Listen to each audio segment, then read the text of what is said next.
I've been waiting all day for this. You play the game to have an opportunity to be the best. Be the best. Be the best today. All right, Sunday night, where are you? Just kicking back from the things that you do. You want the big game, we want it too. Hey Jack, it's a fact, the best show in town. The Broncos and the Bolts going 15 rounds. Al and John will make you crank up the sound. The NFL's best have come to play. For every fan, there's just one thing left to say. Well, I've been waiting all day for Sunday night. The tough get rough in a primetime fight. The last one standing gets to turn out the lights. 'Cause I've been waiting all day for Sunday night. Goodrich, here we go. He ain't gonna catch him. Goal line. Dimmer has got a touchdown. Up the middle. And in the end zone. San Diego's got the lead. Incredible. Sunday night football on NBC. The only game that you have to see. Don't need a ticket, all you need's a TV. 'Cause the NFL rocks on NBC.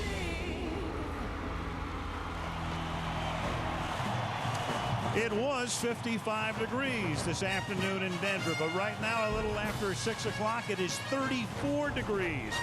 And 75,000 people at Invesco Field at Mile High roar their approval as their Denver Broncos have just come out onto the field, ready to face LaDainian Tomlinson and the San Diego Chargers on NBC's Sunday Night Football. Al Michaels with John Madden and Andrea Kramer. Welcome to Denver. This has the makings of a great game. San Diego last week down by 21 at the half, scored 42 second half points, a spectacular come from behind win over the Cincinnati Bengals. They come in with a mark of 7-2. Their quarterback is Phillip Rivers. In his first year as their starter, he's played 9 games. In a word, he has been outstanding. And they have LaDainian Tomlinson, regarded by many as the best running back in the league. San Diego leads the league in scoring. As far as Denver is concerned, all you need to know is that in 7 games this season, in each of those 7 games, Denver has scored less than 20 points. Their record in those games, 6-1. And that tells you one thing. Defensively, they have been great. So, John, what makes that Denver defense tick, and what do they do tonight against this potent San Diego offense? Well, you know, you just watch the Denver defense and you realize one thing. They really play well as a team. And then Marty Schottenheimer was saying last night, and I think he's right, he said, this is the best tackling defense that he's ever seen. They have good speed, and they match up well against the Chargers. Now, what they've done here is they've always played them with an 8-man front. They use John Lynch like the extra linebacker, and they say LaDainian Tomlinson is not going to beat us with a run. That has worked in the past. I'm not sure it'll work tonight. Now, the Chargers began the season, they played Marty ball. They were conservative, and it cost them a game at Baltimore that they felt they should have won. All of a sudden now, over the last 5 or 6 weeks, Marty ball has become Air Coryell. How did that happen? Well, it's a lot more fun, isn't it? I think it was a result of that Baltimore thing. They realized we can't play like this, and that we can't keep the wraps on Phillip Rivers.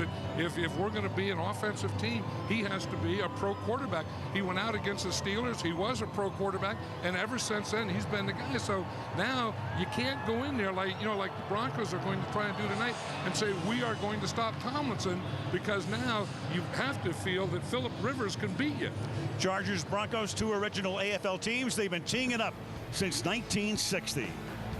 This is the kind of games that you play football for. We're on a huge stage tonight, and our team knows it. As a kid, these are the type of games you dream of playing in. Every chance you get, man, to get a leg up on the competition, you have to do it. You got to seize the moment. 'Cause the NFL rocks on NBC. NBC's Sunday Night Football is brought to you by Chevrolet, America's brand. Chevy, an American revolution. By Canon, wherever there's a great image, there's Canon Image Anywhere.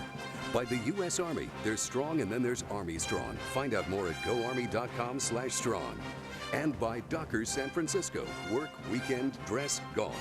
Spanish audio provided by Telemundo. Well, I can stand beside ideals like We go, and let's Let's check in with Andrea Kramer. Good evening, Al. Well, Denver's fourth-ranked rushing attack has struggled the past 2 games. So the question tonight becomes, for whom the bell tolls? Well, it will not be for Tatum Bell. He's been nursing 2 turf toe injuries, and he did practice this week. Mike Shanahan actually upgraded him to probable, but Shanahan told me in his gut he feels like it's better for him to rest and get him ready to play again in 4 days. So Mike Bell gets the start, and Damian Nash will see some action as well. All right, Andrea, Mike Bell, an undrafted rookie from the University of Arizona. Nash had been elevated last week from the practice squad. San Diego will get it. Paul Ernster, who also serves as the Denver punter, will kick off. 13 touchbacks, second in the league, and that's not unusual for a guy who plays half of his games at 5,280 feet. Michael Turner, who is the backup to Tomlinson and a great running back in his own right, will return the kick. And here we go for first place in the AFC West. 2 yards deep. Turner comes out of the end zone, and he brings it back out to the 22-yard line. And as we take a look at the San Diego starting offense. Phillip Rivers, NC State. LaDainian Tomlinson, TCU. Lorenzo Neal, Fresno State. Keenan McCardell, UNLV. Eric Parker, Joliet Township High School. Antonio Gates, Detroit Central High School. Marcus McNeil, Auburn. Chris Dillman, Indiana. Nick Hardwick, Purdue. Mike Goff, Iowa. Shane Olivier, The Ohio State University. Each team 7-2, but the Chargers have found it very rough playing in Denver through the years. They have not won a game in this stadium, which is 5 years old. This is their 6th game here, and here's Tomlinson, and he's had a tough time in particular here in Denver. He gains 5. Here's the Denver D. Kennard Lane, the U. Michael Myers, Alabama. Gerard Warren, Florida. Ebenezer Ekuban, Carolina. DJ Williams, the U. Al Wilson, Tennessee. Ian Gold, Michigan. Champ Bailey, Georgia. John Lynch, Stanford. Nick Ferguson, Georgia Tech. Darren Williams, Oklahoma State. That's a defense as you look at John Lynch now in his 14th season, 11 at Tampa, 3 here. They have given up 8 touchdowns in 9 games, and 4 of them came in 1 game against the Colts. Now Tomlinson, and Tomlinson close to a first down, but a little bit short. Tomlinson has played 5 games in this stadium. This is his 6th year in the league, so he never played at the old Mile High.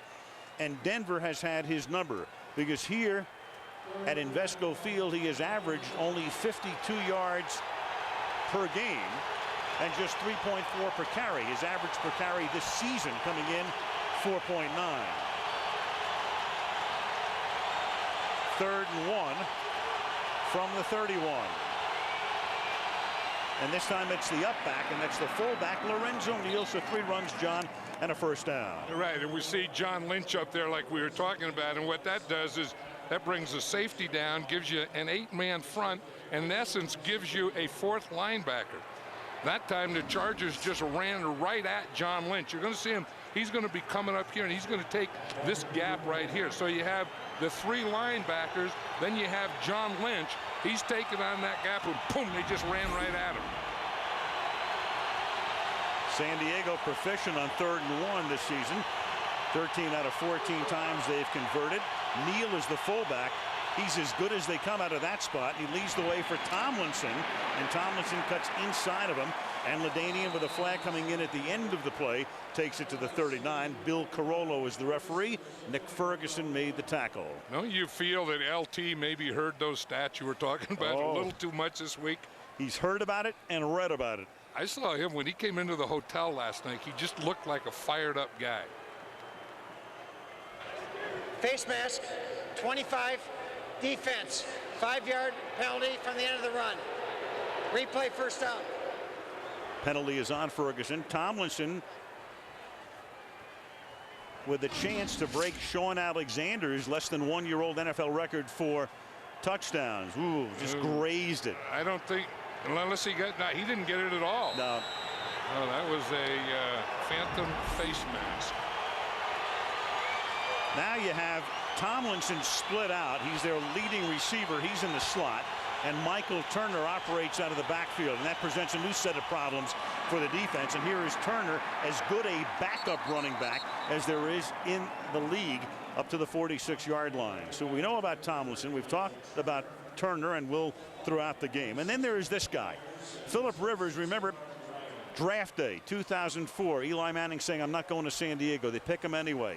Rivers gets picked by the Giants. You have a trade. Rivers goes to San Diego.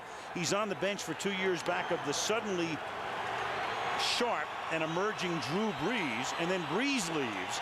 Rivers inherits the job, and through 9 games this season, he has just been great.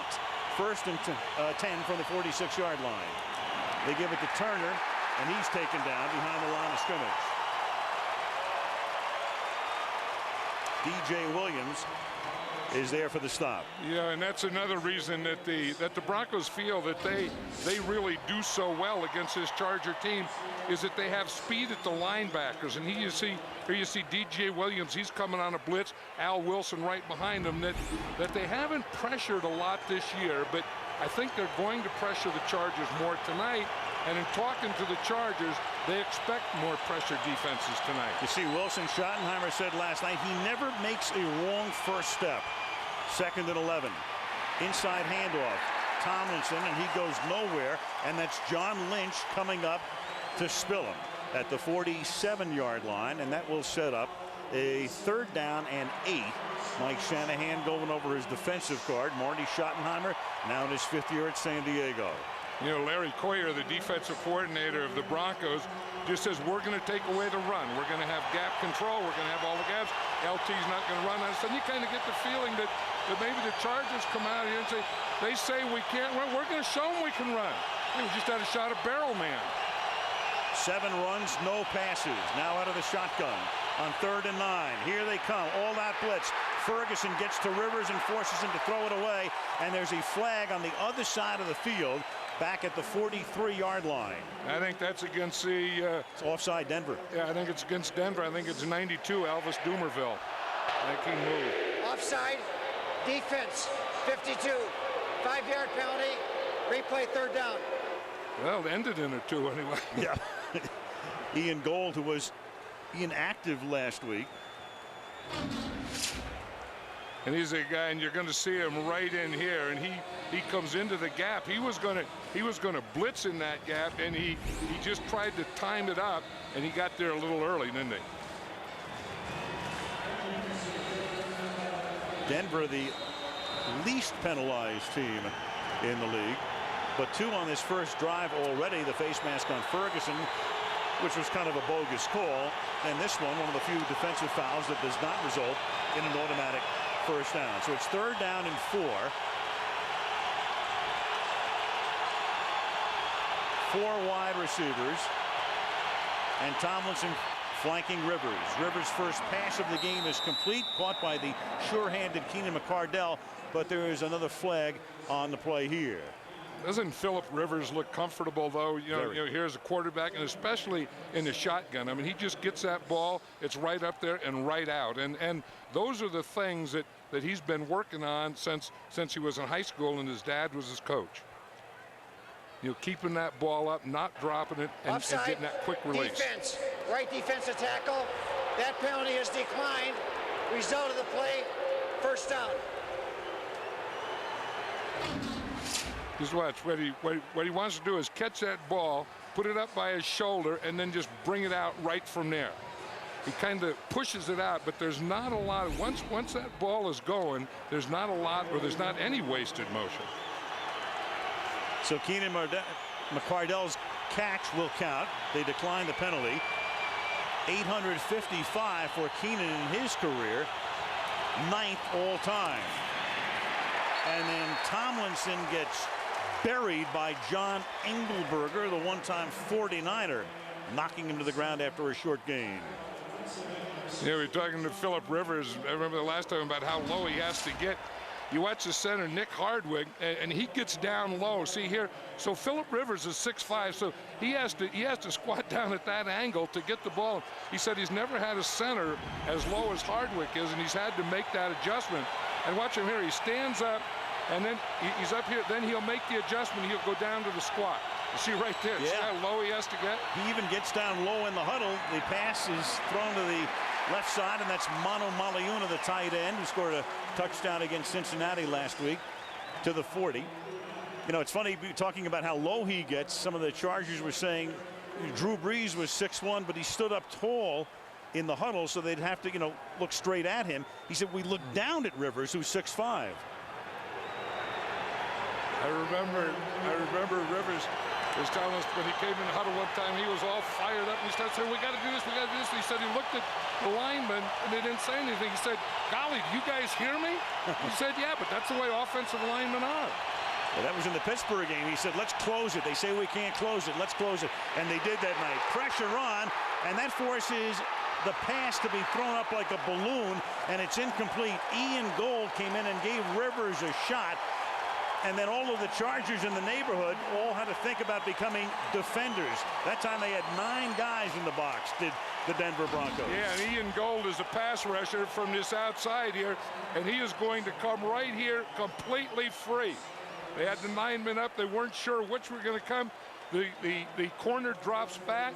They go, no one blocks Ian Gold, and he is right on Phillip Rivers. And Phillip Rivers was lucky that ball wasn't intercepted. Yeah, Vincent Jackson had to become a defensive back. Now a floating kick by Cyphers is fair caught at the 8-yard line by David Kirkus. So San Diego runs 11 plays, but still they have to punt.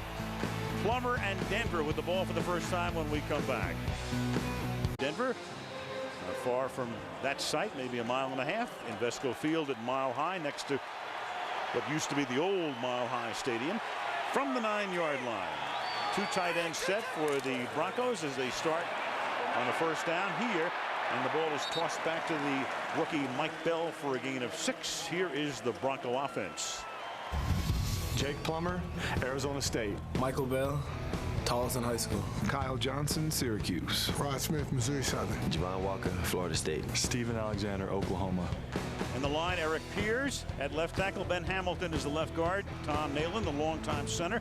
The right guard is Cooper Carlisle, and the right tackle is Adam Meadows, the old Colt who was gone for 2 years. He supplants George Foster, who's been relegated to the bench, and I told you who they were because they don't talk to the media. Haven't talked to them in years.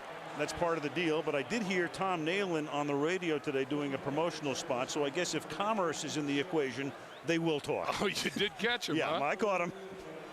Plummer, meanwhile, some of his numbers not very good, except those 39 and 13, which means he wins 3 of every 4 games since he became a Bronco.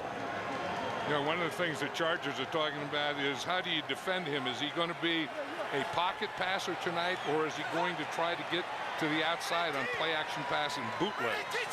3rd down and 4. Play action here.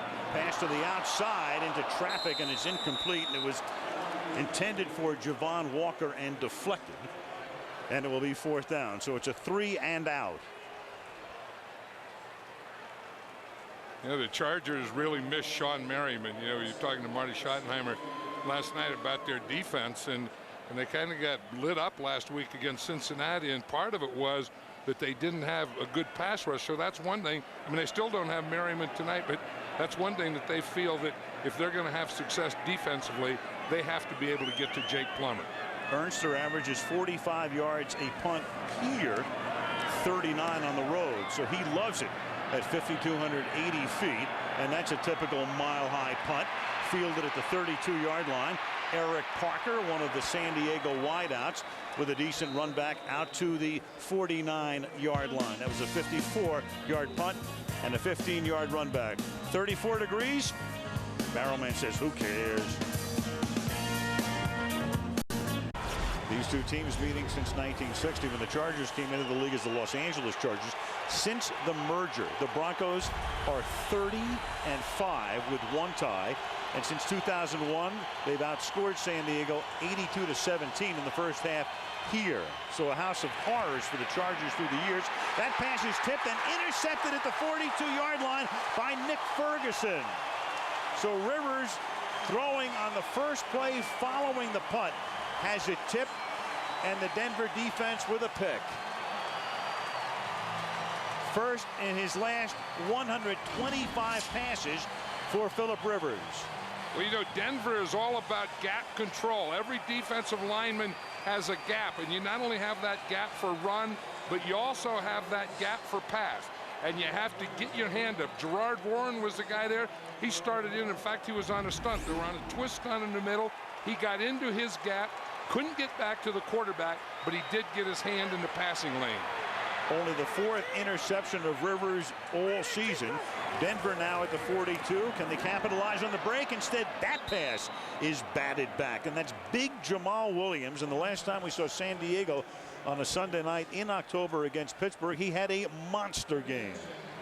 You know, and Jamal Williams, you know where he's going to be. I mean, he's right over the center, and you see him get that pass rush. And he's not a big pass rusher, but he is so big, so strong, controls that middle, that he pushes everything back. Then all he has to do is get about a 3-yard push, get his hands up, and it is tough to throw in the middle when he's in the middle. 6'3", 248. Sean Phillips, who started at outside linebacker, is back in the locker room. We'll check on that.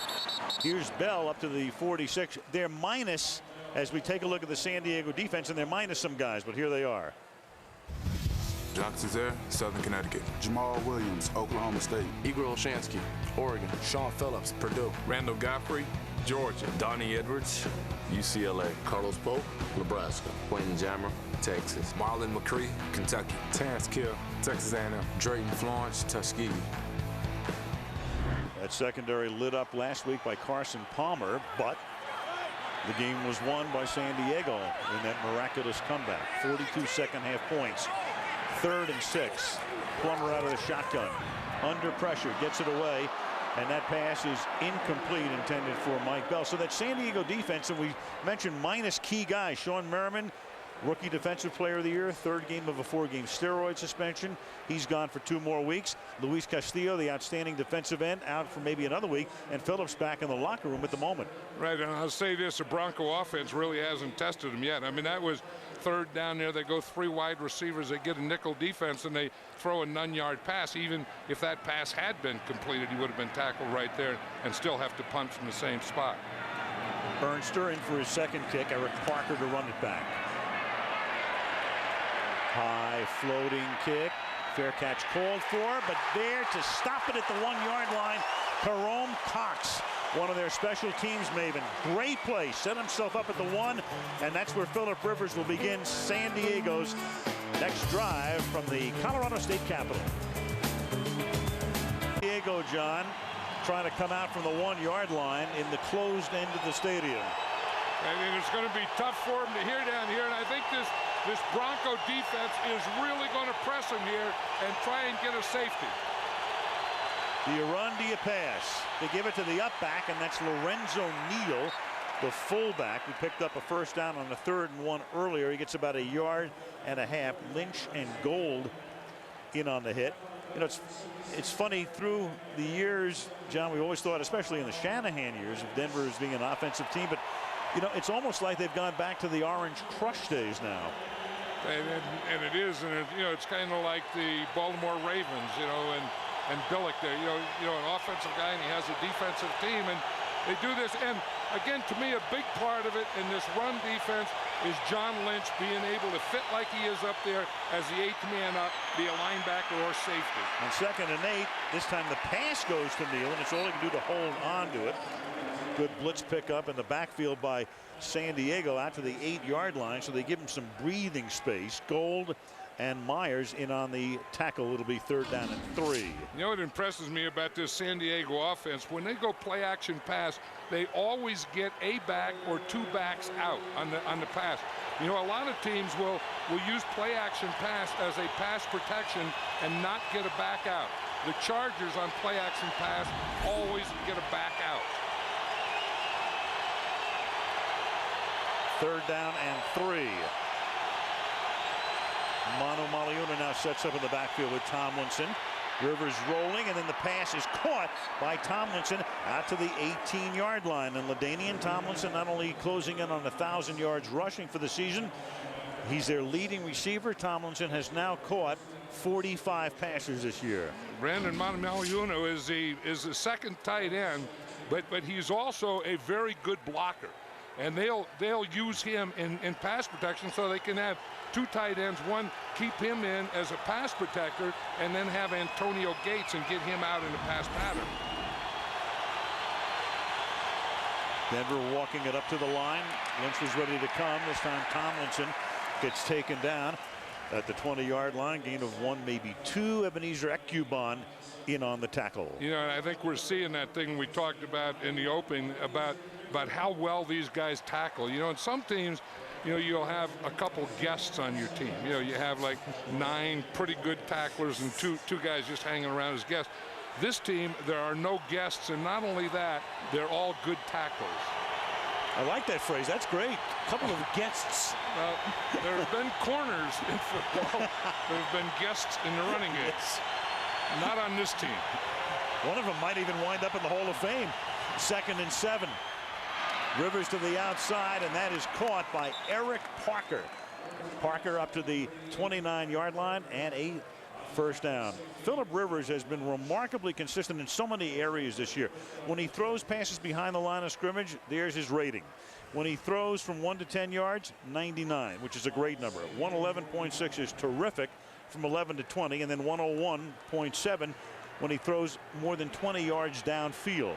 So all 4 distances, normally there's a much greater disparity than you would see there. That is consistency personified. And usually behind the line is the best, and in his, behind the line was the least. Turner is the running back. They split Tomlinson. You've got Rivers throwing, and that is caught by Vincent Jackson, who takes it to the 46. Vincent Jackson played his college football at Northern Colorado. He is 6'5", 241. Remember the last Vincent Jackson who played in the National Football League?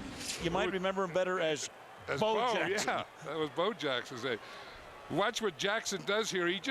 That's what you do. You find a hole in a zone. And what I like about Phillip Rivers, look, he's 6'5", but he uses all 6'5". I mean, he stands tall in the pocket, and then he can see those zones, and he can see the openings or holes in the zone. Here's Tomlinson now, shaving off the left side, gets by Ferguson. Down the sideline he goes before he's run out of bounds by Wilson. And so the Chargers, who began this drive at their own 1-yard line, are now down to the Denver 21. That's a 24-yard run by LT. Bet your Chargers are going to pull their right guard here, Mike Goff, and you're going to see he'll be able to see he gets a lead from the fullback, and then right there Goff comes through the hole, but Tomlinson says, I don't need any of that. He just outruns the whole thing. Tomlinson now with 44 yards on 7 totes. Turner's the running back. Flag before the snap. Full start. Yeah, that's the thing. There's a deal with the running back where you want to be patient. You wait for your lead block. You wait for your old guard. But then at one point you say patience. The heck with patience. Number 61, offense, illegal snap. 5-yard penalty, replay first down. Center Nick Hardwick. You know, I got to get out of here, and that's what LT did on that play. I mean, you know, he had enough of patience, and then he just outran everyone. Now, this isn't bad. When Tomlinson needs a rest and you bring in Michael Turner, I'm not saying that he's as good or even as close to Tomlinson, but this guy could start on over half the teams in the NFL right now. He's averaging 6.4 yards a run. He's a restricted free agent at the end of the year. He'll be somebody else's starter before long, and then Ferguson takes him down. He's the guy who comes off the bench, and the great thing about him is either he can give Tomlinson a rest, or you can put him in the game, and then you put Tomlinson in the slot, and that creates all kinds of problems for the defense. Yeah, what it does, you put Tomlinson out, and then they better put someone out there. So if they take the safety and put him out there, or a defensive back, then that doesn't allow that 8th man to get up for the run. So that would make it easier for Michael Turner to run. Tomlinson, about a yard. He gets to the 14. It's going to be 3rd down and a long 2. Right now, San Diego has run 21 plays in the period. Denver has run 6. They've had 2 3-and-outs. And the Chargers are very good in this area. It's the red zone to most people. To Marty Schottenheimer and the Chargers, it's a gold zone. But I think to be good in this area, you have to have a good running back. Remember the old Dallas Cowboys with Emmitt Smith? They were so good in the red area. These guys, because of Tomlinson, are special in this red area. They've scored touchdowns on each of their last 8 thrusts inside the 20. 3rd and 2. And that pass to the outside is caught by Parker, who swung around toward the sideline, covered on the play by Darren Williams. And that will make it a 1st down and goal from the 4-yard line. Now, how about the timing between Rivers and Eric Parker on this? Watch this ball. It's going to be thrown before Parker even turns around. And when he turns around, that ball is already halfway there. That's when you talk about being on the same page, chemistry, all those things with a quarterback and receiver. We just saw it there. Waning seconds of the quarter, a drive that began at the San Diego 1. 1st and goal. Tomlinson, 15 touchdowns in his last 5 games, 16 now in his last 5 1/4. LaDainian Tomlinson already this season, 17 rushing touchdowns, 2 receiving touchdowns. That is 19 in 9 1/4 games. And he is something special. And watch his lead block, Lorenzo Neal there. He is going to get his guy, just keep him, and just give Tomlinson that soft corner. Nate Kading for the point after.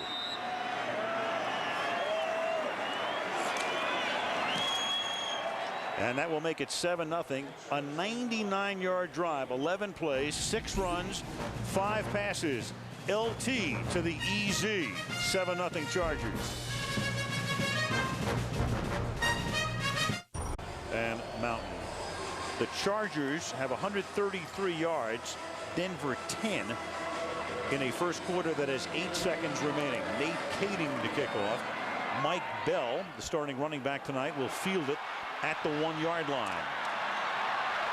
And Bell gets out past the 25. He is tackled at the 27, and there's a penalty flag down at the 21-yard line with 1 second remaining on the clock.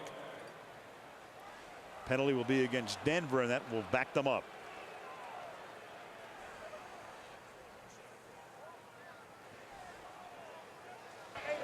Personal foul, face mask, 89 on the return team during the run back. Half the distance to the goal. Receivers will keep the ball. 1st down. That is Nate Jackson. LaDainian Tomlinson has made it 7-0 San Diego. Indy a week from tonight. You know about Donovan McNabb, torn ACL. Dallas knocking off Indy today, so no unbeaten teams left on this 19th night of November.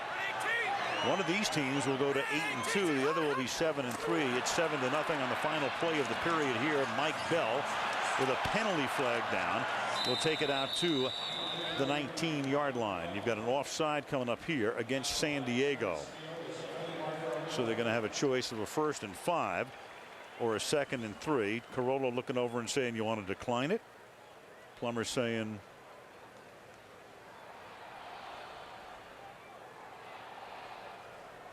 well, Corolla will tell us what he just said.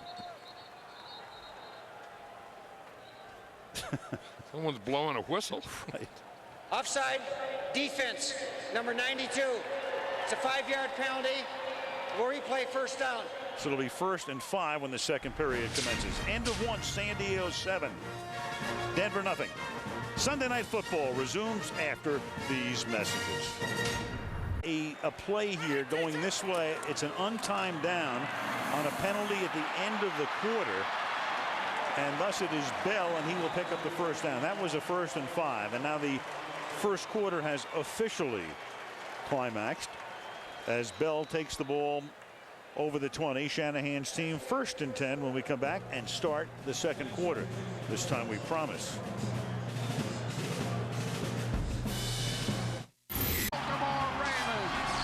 The last unbeaten have been beaten. And McNabb is slow getting up. He must really be injured. Some of the headlines as we conclude the 11th week of the season. All of the byes are done. Each team playing their 11th game today, or 10th of the season today for both of these teams, as Plummer starts the 2nd quarter by getting sacked That was Ryan Bingham who comes in, and Bingham is only in the game because Césaire went out of the game a moment ago. Andrea, what's the injury update? Well, with Jack Césaire, who you just mentioned, they're looking at his left ankle on the sideline. Now, as for Sean Phillips, who's been out a couple of series, they have been checking out his calf. They massaged him. They've gone over it a couple of times. So it's just amazing that the Charger defense continues to be depleted. Sort of reminds us of the Giants last week, who played very well against the Bears in the first half, and then the attrition took its toll. Second down and 11 from the 22-yard line. Plummer over the middle, and that pass is incomplete. He went for the number 3 receiver.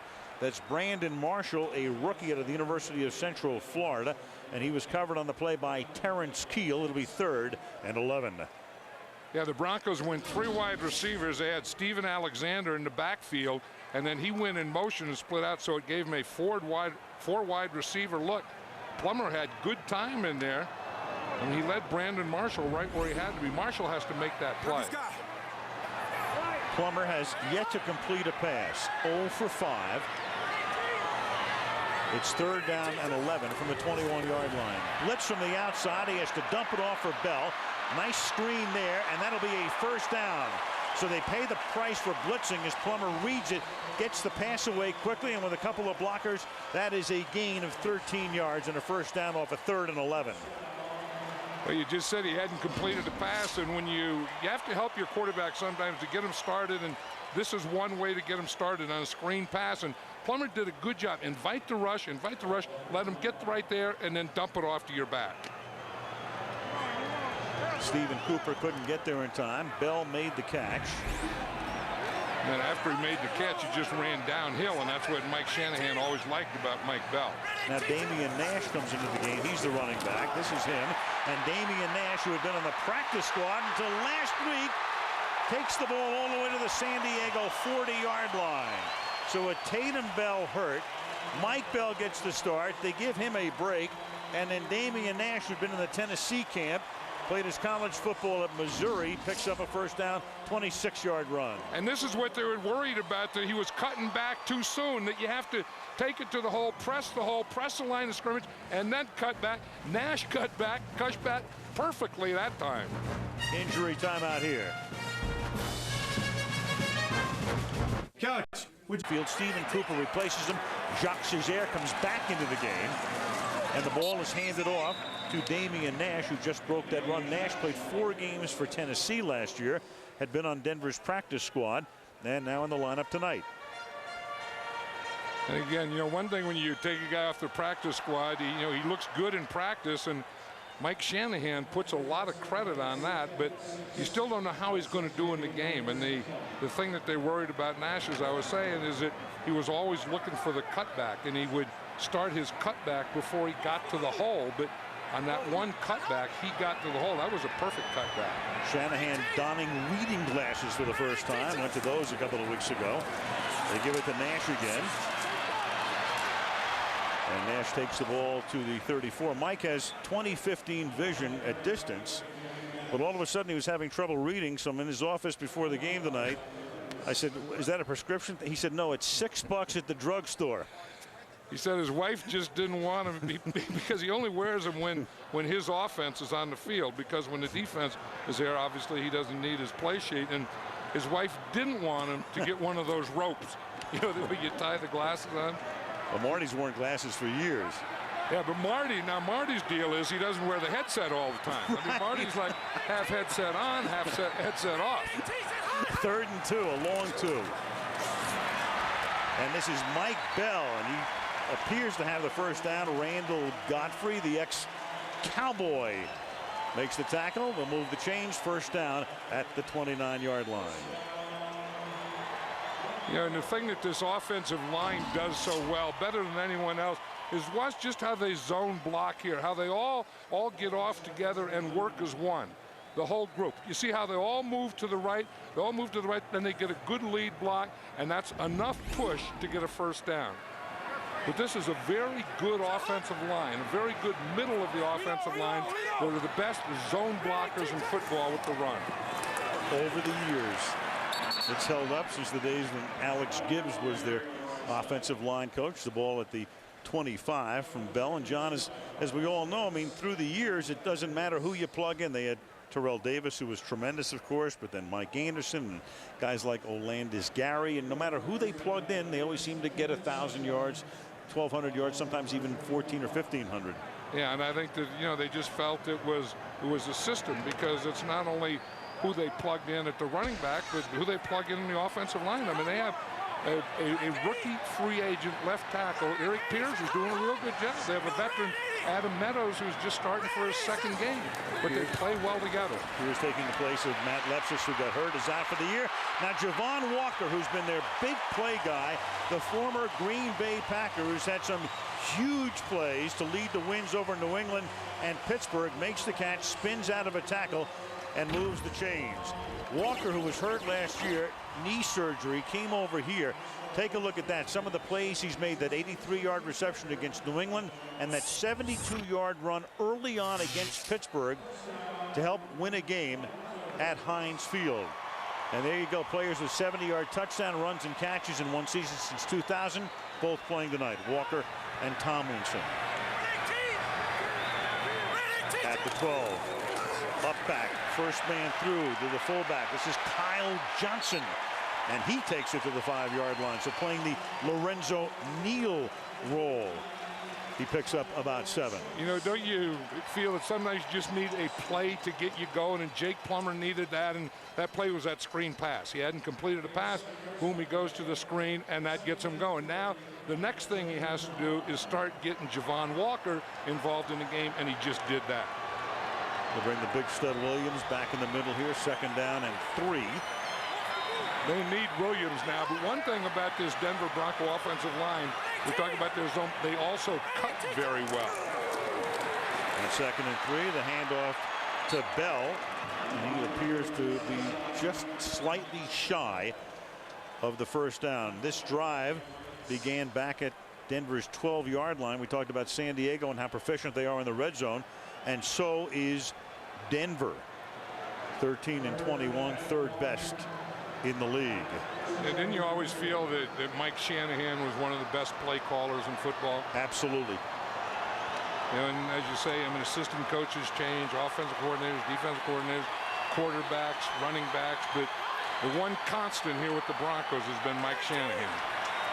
3rd and a short 1. Mike Bell, touchdown Denver.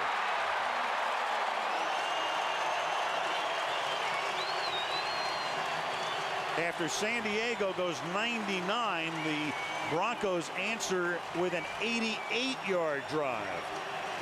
Hey, he wasn't even active last week. Watch this right side here. Here's Carlisle, here's Meadows. Watch, they just double, and that's the block that gets the play started. Boom, boom, they get on them, then they get up on the next level, and that was enough to get Mike Bell in the end zone. I mean, that's what these linemen do. They'll start on a double, but they don't stay with it. They come up and get the linebacker on that 2nd level. Jason Elam converts. 8:17 remaining in the half. First place in the AFC West at stake. 7-7. The Eagles hang on in the NFC East. You know they'll be rooting like crazy for Jacksonville against the Giants tomorrow. Philly 5-5. Indy comes in 9-1, losing to Dallas today. A yard into the end zone, Michael Turner will run it out. And Turner with a good run back, still going, breaking tackles all the way out to the 37-yard line with 8 minutes and 8 seconds remaining in the opening half. 7-all.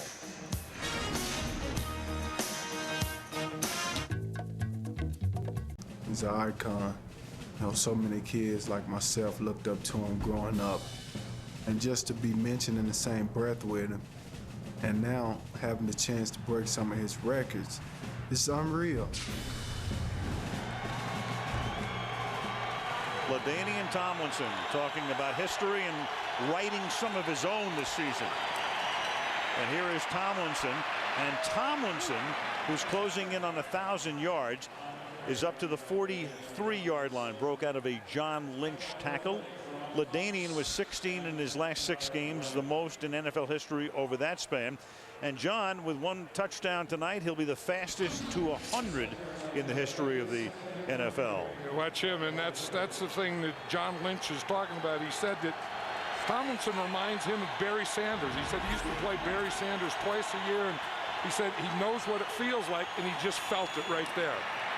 And this time he gets tripped up in the backfield. He can't get out of his own tracks. Ian Gold is there. The fastest to 100 would be Jim Brown and Emmitt Smith. They each did it in their first 93 games. Now LaDainian with 1 tonight, that was his 99th in 89 games, this being the 89th. So he's almost a lock to break that mark. 3rd down and 3, among some others as well. The Broncos are in nickel, and they have Dominic Foxworth. When they get in nickel, he plays Antonio Gates. Play clock at 1, and Rivers the pump fake, and then deep down the sideline, and that pass is not caught inbounds as Vincent Jackson was there. It's incomplete. He was on the chalk, never had possession. Champ Bailey and Jerome Cox were there, and San Diego will punt. Now, you're not going to get a lot on Champ Bailey. I'm surprised that they tried this. You know, if you're going to go deep, I would think maybe you would pick on the other side, maybe try that. I don't know that Champ Bailey, when you need a play, I don't know that Champ Bailey is the guy you try it on. Although Eric Parker almost had that one, didn't he? Jackson. Yep. Mike Cypher's now to punt. Wobbly spinning kick. Fair caught 16-yard line. That's Darren Williams holding it in there. So Plummer, who led an 88-yard drive, goes back to work from the 16. The game is tied.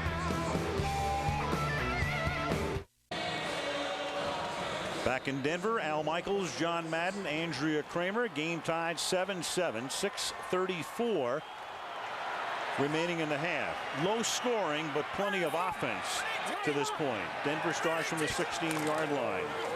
Toss back to Bell. Gain of about 5. You know, it's kind of a role reversal here, John. I'm thinking a couple of questions right now at this point in the season. Is San Diego's defense good enough to get them to the Super Bowl? And ironically, is Denver's offense good enough to get them? Because the other units are playing very well. You know, first of all, San Diego's defense tonight wouldn't be. But I think when they get Castillo back and Merriman back, you know they're going to get Merriman back in 2 weeks, probably Castillo back next week. Those are their 2 best defensive players. I think they'll have a chance to beat. Denver's offense, I'm not sure. That depends on how well Jake Plummer plays. He drops straight back here. He goes deep on 2nd and 6 into double coverage, and Javon Walker looked around and thought he was impeded, but he wasn't. Terrence Keel covering on the play, and Drayton Florence with him as well. 3rd down and 6. But isn't it interesting? I mean, through the years, you've always known about Denver's offense. Now you're talking about their defense. And with San Diego, it could have gone either way, but now the offense is so potent. But what about the other side? Right, and I think that their defense. Remember when Sean Merriman was playing, and you know they would have him on one side, Phillips on the other side, Castillo inside. They could really put the heat on the quarterback. And remember they did that to Indy last year. And I think once they get these guys back, I think their defense is pretty good. There's Castillo. He should be back next week when they take on Oakland at home. Denver has taken a timeout. 5:47 to the half. 7-7. The lineup you don't want to miss. That's tomorrow. Deal or No Deal. Then the cheerleader episode of Heroes and Studio 60. That's tomorrow night, primetime right here on NBC. It is 3rd down and 6 for the Denver Broncos at the 20-yard line. Sean Phillips, the Charger linebacker, is back in the locker room. So it's paste and glue on that San Diego defensive side as Plummer goes back and launches one deep, and that is incomplete.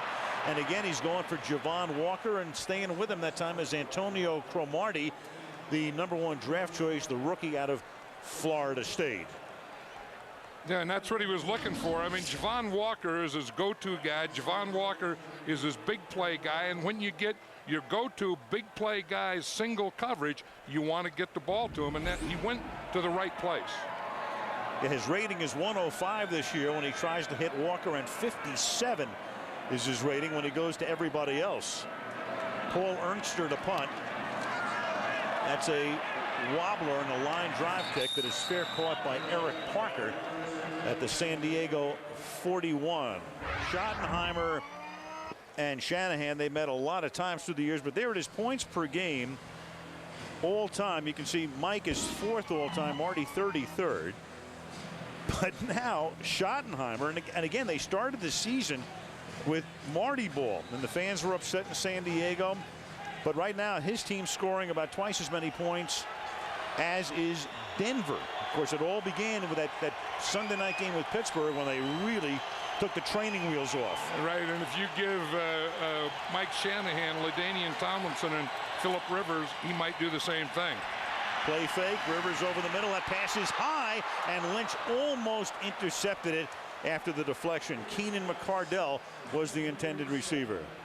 You know, somewhere here he's going to have to get his tight end Antonio Gates involved. I think that, you know, he's looking for the wide receivers, he's looking for the big play in the middle, and there's a playmaker too. I mean, his number 1 receiver this season is Tomlinson.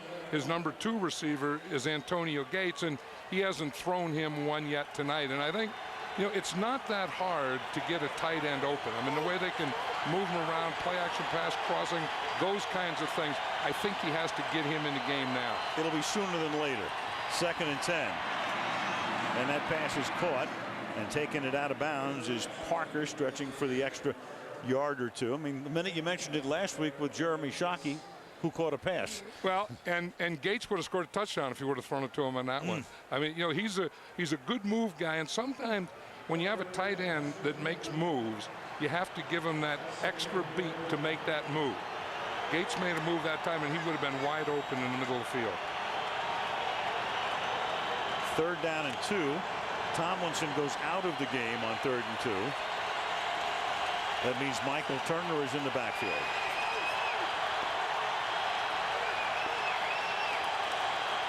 And this is Turner, and he will not get the first down. Ian Gold, who missed last week's game with a hamstring pull, is there, and Ekuban as well. And that's right, and that's why he's not going to get the first down, because Ian Gold was there. Again, we always talk about this, you know, short yardage or running game penetration. Ian Gold is going to get it. He gets it in the backfield before Michael Turner can get. See, he gets him right there before he can get to the line of scrimmage. Now Mike Cyphers to punt. Darren Williams back to return it. Fair catch called for. 14-yard line. 38-yard boot. Day winding down. Some of the things that have happened today.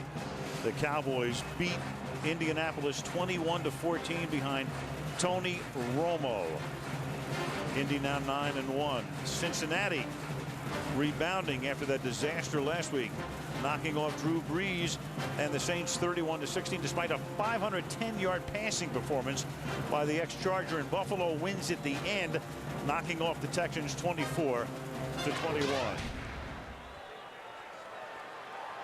So that Cincinnati defense got Brees this week, and they have Phillip Rivers last week. That's right. But at least they won today. Damian Nash is the running back. They fake to him. Plummer steps up. Some old snake moves from his days at Arizona State before Igor Olshansky runs him down from behind at the 19-yard line. That was a heck of an effort by Olshansky. When you can be the right defensive end or the end on the opposite side and come all the way across the field and catch Jake Plummer from behind, that's a big play. Olshansky is up here, and he's going to run around, and then he's going to come from behind and catch Jake Plummer. That is what they call second effort. 6'6", 309. The one-time Oregon Duck Igor Olshansky. And this is Nash fighting off the first would-be tackle. Jamal Williams was able to penetrate there, and it will be 3rd down and 4 now with 3:20 to go in the half. Yeah, and that's why it's so tough to run against this Charger defense. It all starts here with Jamal Williams and the penetration that he gets. You see, and you're talking about eating up blockers, he eats up 3 blockers, and that allows all the other white jerseys to get there. Eating up is a good way to put it. That's not all he eats up is his blocker. But to me, he's the most dominating nose tackle in football today. Makes it a lot easier to play that 3-4. Timeout is taken here by Denver prior to a 3rd down and 4. Under 3 to go in the half. Broncos finally got it accomplished after years and years at the old Mile High. This stadium opening in the 2001 season. I'll tell you, that old Mile High was a very difficult place to play. They had the south stands, and the visiting locker room was under the south stands. And you would go, you know, call up the whole team to give your pregame speech, and they would start pounding, boom, boom, boom, boom, and you couldn't hear a thing. You couldn't talk. No one could hear you. Nothing. And then you would go out, and they'd start throwing school balls at you because you had to go out right underneath them. 3rd down and 4 as Plummer throws, and that is a fingertip catch by Brandon Marshall. Over the 50 he goes to the 40-yard line, and the flag comes in at the end of the play. But Brandon Marshall, a rookie out of Central Florida, their 4th-round draft choice, has ascended to the number 3 spot. Clinton Hart is shaken up on the play. 40-yard catch and run. And Brandon Marshall is one of those big targets you have now in football. 6'4", 222 pounds. Tell you, Mike Shanahan really likes him, and a quarterback like Jake Plummer, you can see him all the way, and when he gets in the middle, you can really see him. But he is a big guy. Illegal block in the back, number 84, offense, 10-yard penalty, 1st down.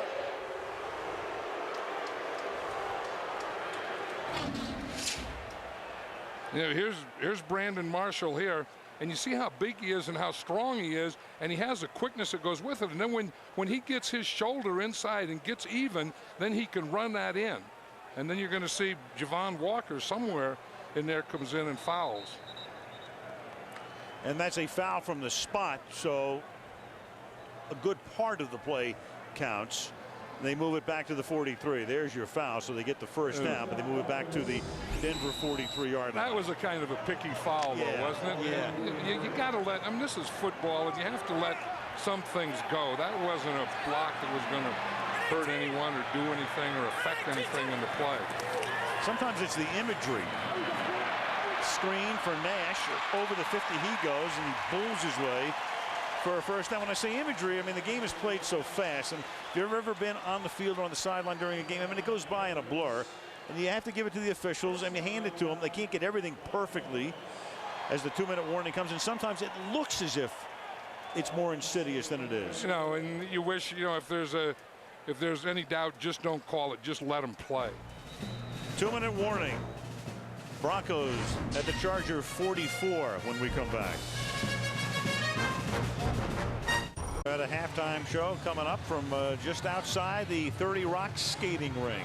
Bob, Chris, Sterling, and Jerome get you all caught up. Dallas winning, knocking Indy off its perch for the first time this year. Donovan McNabb done for the year, and all of a sudden things a little hotter in the AFC. Baltimore just a game back of Indy, as will the winner of this game. Just one game back in the overall AFC standings as Nash breaks one again inside the 25 to the 23. So Damian Nash, who played in 4 games with Tennessee, had been on Denver's practice squad, activated last week, and he's been a stud tonight.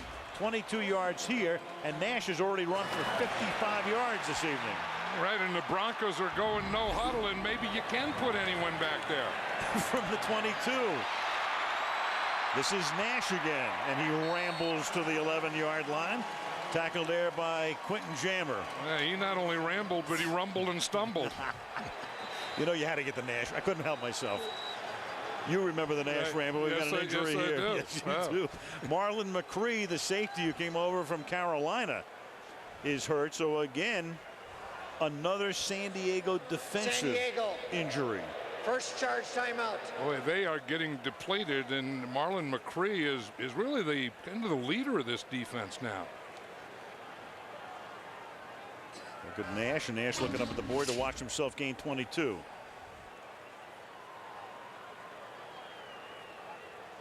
One thing about Nash, he does finish those runs. You know, and that's what you're always looking for. Jammer made the tackle, but McCree is still Please down. reset the play clock to 25 seconds.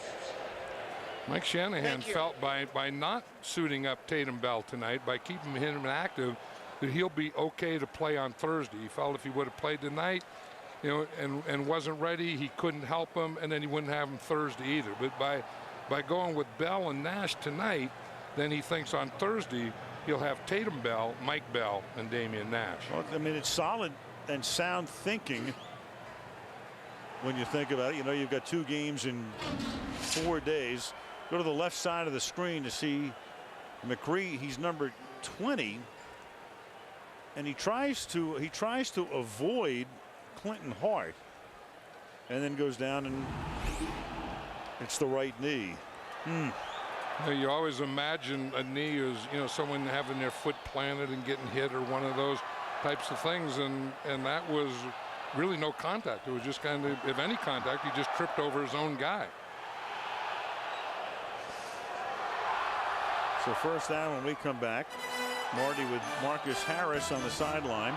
Jake Plummer, slow start tonight, but then a couple of big plays for him. They went 88 yards. You had Mike Bell getting into the end zone. Phillip Rivers tonight has been held pretty much in check, though he did lead him on that 99-yard march, culminated by the LaDainian Tomlinson touchdown, the 99th of his career. Standings in this division coming in: Denver and San Diego, each 7-2. Kansas City had its hands full today, but knocked off Oakland with a late touchdown, and then Oakland had a chance to maybe win it at the end, and there was an interception by the Chiefs.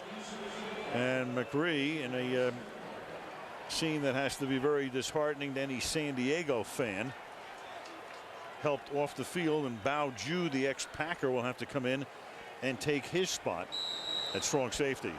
I tell you, the Charger defense in his first half is really getting depleted, but I will say this group here, oops, not that group, the offensive line of the Denver Broncos has been doing an outstanding job.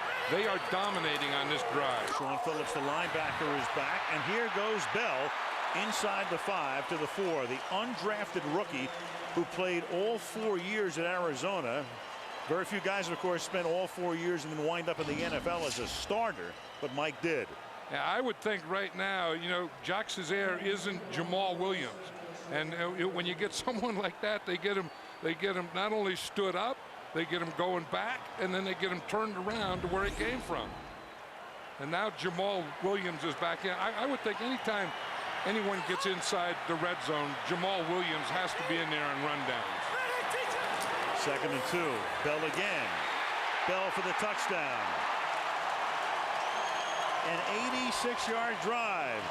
So Mike Bell, who led the Wildcats in each of his 4 years in Tucson, undrafted, comes in here, impressive in training camp, doesn't start though at the beginning of the year. They go with Tatum Bell, but he gets the start tonight, and Mike Bell has now run for 44 yards, and both Denver scores. Yeah, right, it can be backs, but I'll tell you, this drive was really the offensive line dominating the Charger defense. His 5th rushing touchdown of the season, leading all rookies. Elam for the point after, and the Denver Broncos have 193 total yards in the half, and with 34 ticks left on the clock, the Broncos are on top 14-7. You know, we're going to see here what this Bronco run game is all about. It's a zone. You see all 5 offensive linemen working in concert. The running back making one cut and then run downhill. That's what it is. Zone blocking, everyone take off together, one cut downhill. That is a pretty thing because there's not an onside and an offside. It's both sides. Every man, that whole offensive line has to work together or there wouldn't be any cutback. It may be play side. Play side was left side, but it ended up a touchdown right side. John, they've been so successful doing it just that way for so many years. Why can't more teams emulate what they did as McCree gets carted off? Because I think the problem is with a smaller offensive line. You have to have a smaller offensive line. You have to have a small center. You have to have smaller guards. And they have trouble in drop back pass protection. So you have to give up a little, and you have to have, and I'm surprised that Jake Plummer hasn't gone to bootlegs and stuff like that yet. But it's hard. You will get a push on your defense, on your offense up the middle. So what you need a mobile quarterback basically to go with that. Right, right. If you have that, then you have to have a mobile quarterback or a quarterback with a quick release. But you are going to get pushed in the middle on pass protection. Aloha, John Elway.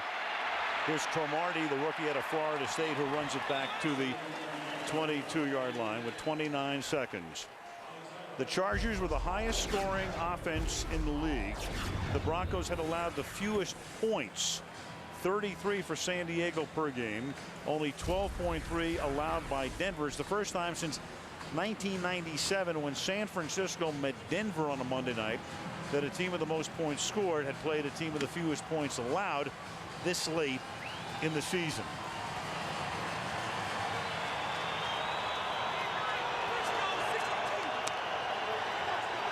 And Shanahan remembers that game.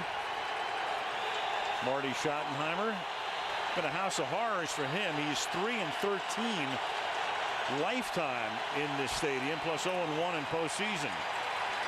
And Rivers swings it out to Tomlinson, but that is incomplete. And we asked him last night what it was, if there's anything in those games or any constant anything. And he said vehemently, I'll tell you what it's not. It's not the altitude. Which means it probably is the altitude. Which means I don't want anybody to use that as an excuse, so don't even think about it. Yeah, but they remind you of that. I mean, there's a sign, and there's always been a sign here. You know, as you come out of your locker room, there's a sign that reminds you of Mile High. Second down and 10 at the 22. And that'll be a sack at the 16-yard line. Ebenezer Ekubon wraps up Phillip Rivers. And the clock should now tick down to the end of the half. So Rivers is 8 of 13, and they've limited him to 74 yards. Bell's run for 2 touchdowns. Bob Costas and the gang standing by for the Toyota halftime report coming your way from New York. 14-7 Broncos at the break. Toyota halftime show coming up the second half. Al Michaels, John Madden, Andrea Kramer. Up to the moment, the standings in the AFC West. The winner of this game goes to 8-2. The loser goes to 7-3. And then Kansas City right there just behind. Denver 14, San Diego 7. Broncos Monday, Tuesday, and Wednesday. They prepare for their Thursday night game, Thanksgiving night, at Kansas City. San Diego goes home to face Oakland. Denver will get the ball, Kading to kick off, and here we go from Denver, third quarter. This will be Cecil Sapp running back the kick. And the Denver fullback, looking more like a scat back, runs it back into San Diego territory, all the way to the 48-yard line. Well, if he would have had speed, that would have been a touchdown. You know, the first thing you do is on a kickoff return, you want to get into the wedge. There's a wedge. You're all holding hands. Get into the wedge and then break right through the wedge, as Sapp did there. And then right here you have one guy and you have to outrun him. He makes a good move there, and then when you know you can't run, when you know you don't have speed, is when you're running forward, looking backward, putting both hands on the ball. You know you're about to get caught. 53-yard run back. Antonio Cromartie, who finally ran him down. Now on a short field, this is Mike Bell taken down after a gain of 2 by Jamal Williams. Let's go to Andrea. Well, I talked to Marty Schottenheimer coming out of the locker room, and he seemed pretty shell-shocked about how depleted his defense is. Marlon McCree and Sean Phillips both have calf injuries. He said he hopes they're going to be able to go back in. He said they have to play more physical, but at this point, he's just hoping to get 11 guys out there on the field. And as John mentioned, he said they have to get the ball to Antonio Gates on offense. Well, they are both back, and I'm stunned because McCree was helped off the field, and that looked like it could have been serious, but there he is. They can do amazing. Yes. I was going to say they can do amazing stuff in the locker room at halftime. Wow. On 2nd and 7, this is Mike Bell, stopped by Jacques Césaire, who also missed a few plays when he was hurt in the first half. It'll be 3rd down and 5. Some numbers now through 30 minutes of competition. Denver racking up 193 yards, so on a pace for close to 400 yards. And last week, of course, it was Carson Palmer who threw for over 400 alone for Cincinnati, but the miracle comeback by San Diego, the great offensive performance by Rivers and company, won the game for the Chargers. 3rd down and 4. Plummer, short drop, quick flip, over the middle, caught, and that's the venerable Rod Smith making the catch, and that's the first catch of the game for Rod in his 12th year at a Missouri Southern. Yeah, you always think about Jake Plummer and running and bootlegging and that stuff, but he also has a very quick release. I mean, Rod Smith comes in a slant, and there's a hole there between the 2 corners, and he's just going to hit him right there. He just waits, and then he has him, and then, boom, that ball was right out of there. Rod Smith, second oldest wide receiver in the league. The oldest is on the other side, Keenan McCardell. First down from the 30-yard line. Now they give it to Nash. They've been going with Mike Bell and Damian Nash tonight, with Tatum Bell inactive. Short gain. It'll be 2nd down and 9. Yeah, so Carlos Polk is also back. He just made that tackle. So the Chargers are starting to get some of those guys back now. And you think the running game of the Broncos, what the Chargers on defense have to do is they have to take away that cutback, because they have that zone blocking and they're running it, whole side and then breaking back, and they're giving them those cutback lanes. And on that one there, Carlos Polk, the outside linebacker, took away the cutback lane. So Jamal Williams spreading his wings. 2nd down and 9. Nash is the running back. Quick throw to the outside. This is caught by Javon Walker, and a nice tackle by Sean Phillips, who drags him down from the rear at the 24-yard line. It'll be 3rd down and 4 for the Broncos, the beneficiaries of that 53-yard Cecil Sapp run back of the kickoff. I'm sure this is one of the things, Al, that they talked about at halftime. How are we going to get the ball to Javon Walker? They lined him up on the left side, brought him all the way across the formation, and then just threw it. That's a wide receiver screen. You just throw him the ball, and the screen develops in front of him on the wide side of the field. Comes back off ACL surgery. The former Packer traded to Denver in the offseason. 3rd down and 4.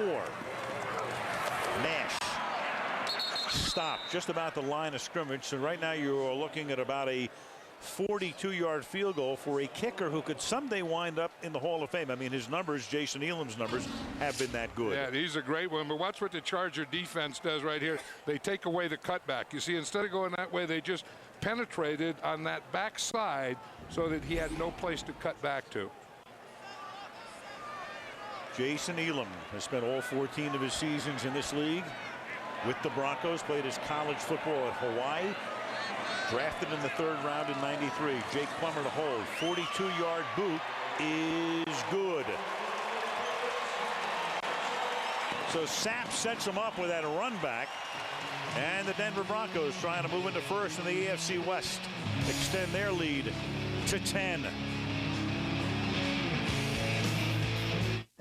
Well, we're getting you ready for Thursday. What do you think, John? Well, I think happy Thanksgiving to everyone. And just kind of goes together, doesn't it? Turkey and all that stuff, and professional football, and to me, it's always one of the great days of the year. Turkey and all that stuff, Ing. Right, and then now we have 3 football games, 3 NFL games that day. I think it's tough to get a lot better than that. Yep. Don't the Broncos know that? They go to Kansas City, and that'll be a big game on the NFL Network on Thursday night. And our best wishes to the NFL Network in their new venture, as that is down in the end zone. And San Diego starts from the 20-yard line, aligning the stars now for Phillip Rivers. 8 out of 13, and that 1 interception off the deflection led them on a 99-yard drive. Tomlinson scored the touchdown, and oddly enough, not only has Gates not caught a pass, he's not been thrown to. Yeah, and they have to know that. It's part the quarterback, it's part Gates getting open, it's part the protection, but it's also part of coaching. I mean, you have to find a way to get the ball to your guy. Start with 4 wides here on 1st down. from the 20-yard line, and Rivers will sling it to the outside, and they read that play perfectly. That's Champ Bailey hitting Antonio Gates, so they go to Gates, and Bailey is right on him. That was one of the ideas, but it wasn't a very good one, was it? They split it out like the 4 wide receiver look, and Antonio Gates is the outside guy. He's way out here, and they're just going to give him the ball and let him run over Champ Bailey. Well, by the time he got the ball, Champ Bailey was right there again.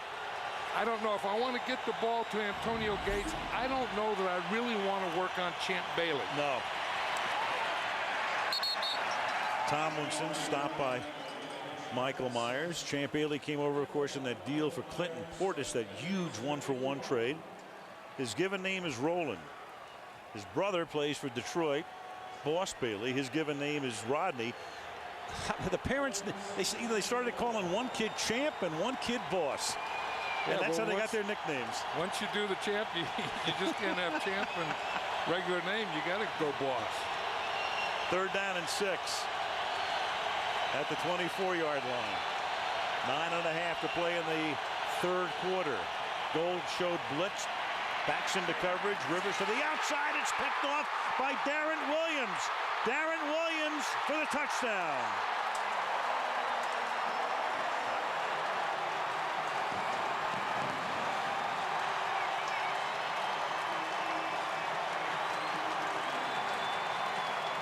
Rivers had been picked off 3 times all season, and that's twice tonight. Well, you know, these Denver corners, they play, look, they have their back to the sideline, looking in at the quarterback. This is just a zone. Darren Williams is going to bump the outside receiver, ride him, look back in at Rivers, and he sees Rivers all the way. Look, he's just sitting there. I mean, it's a bad decision by Rivers, and he's just throwing right into full zone coverage. It was a good play by Darren Williams because he was, in essence, really playing 2. Elam for the point after. And just like the late 70s when they went to the Super Bowl for the first time and the Orange Crush led them, the D in Denver stands for defense 24/7.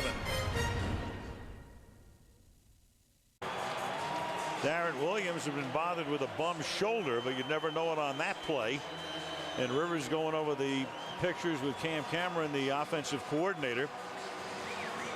And San Diego will get the ball back, but down now 24-7 as Ernster's kick is taken at the 1-yard line by Michael Turner.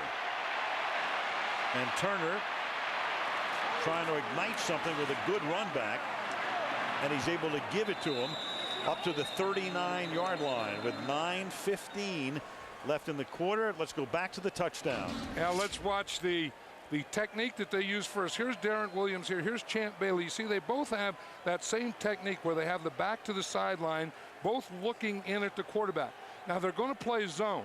As we let it go, you see Darren Williams down here. He lets the receiver go. He lets the outside receiver go up to here. He lets him go, and then he picks him as he's coming out.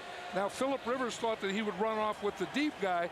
He doesn't. He stays there for the short guy, and that's what Phillip Rivers was talking to Cam Cameron about. You know, I thought he was going to run with the outside guy. He started to run with the outside guy and stopped and came with the short outside guy. First time Rivers has been intercepted in the second half of any game this year. Out of the shotgun, a little screen for Tomlinson. And LaDainian Tomlinson across the 50. That's a first down. And John, without reading minds or lips, I would have to think the feeling might be on the San Diego bench, if nothing else. Hey, guys, we were here last week. We were down by 21 at Cincinnati. And you know what happened? And I'm sure that's what Marty Schottenheimer is telling him right now, the same thing that he told him last week. He said at halftime, I told him, look, let's just go out and play 0-0. I don't care what happens this second half, but let's go out and win the second half.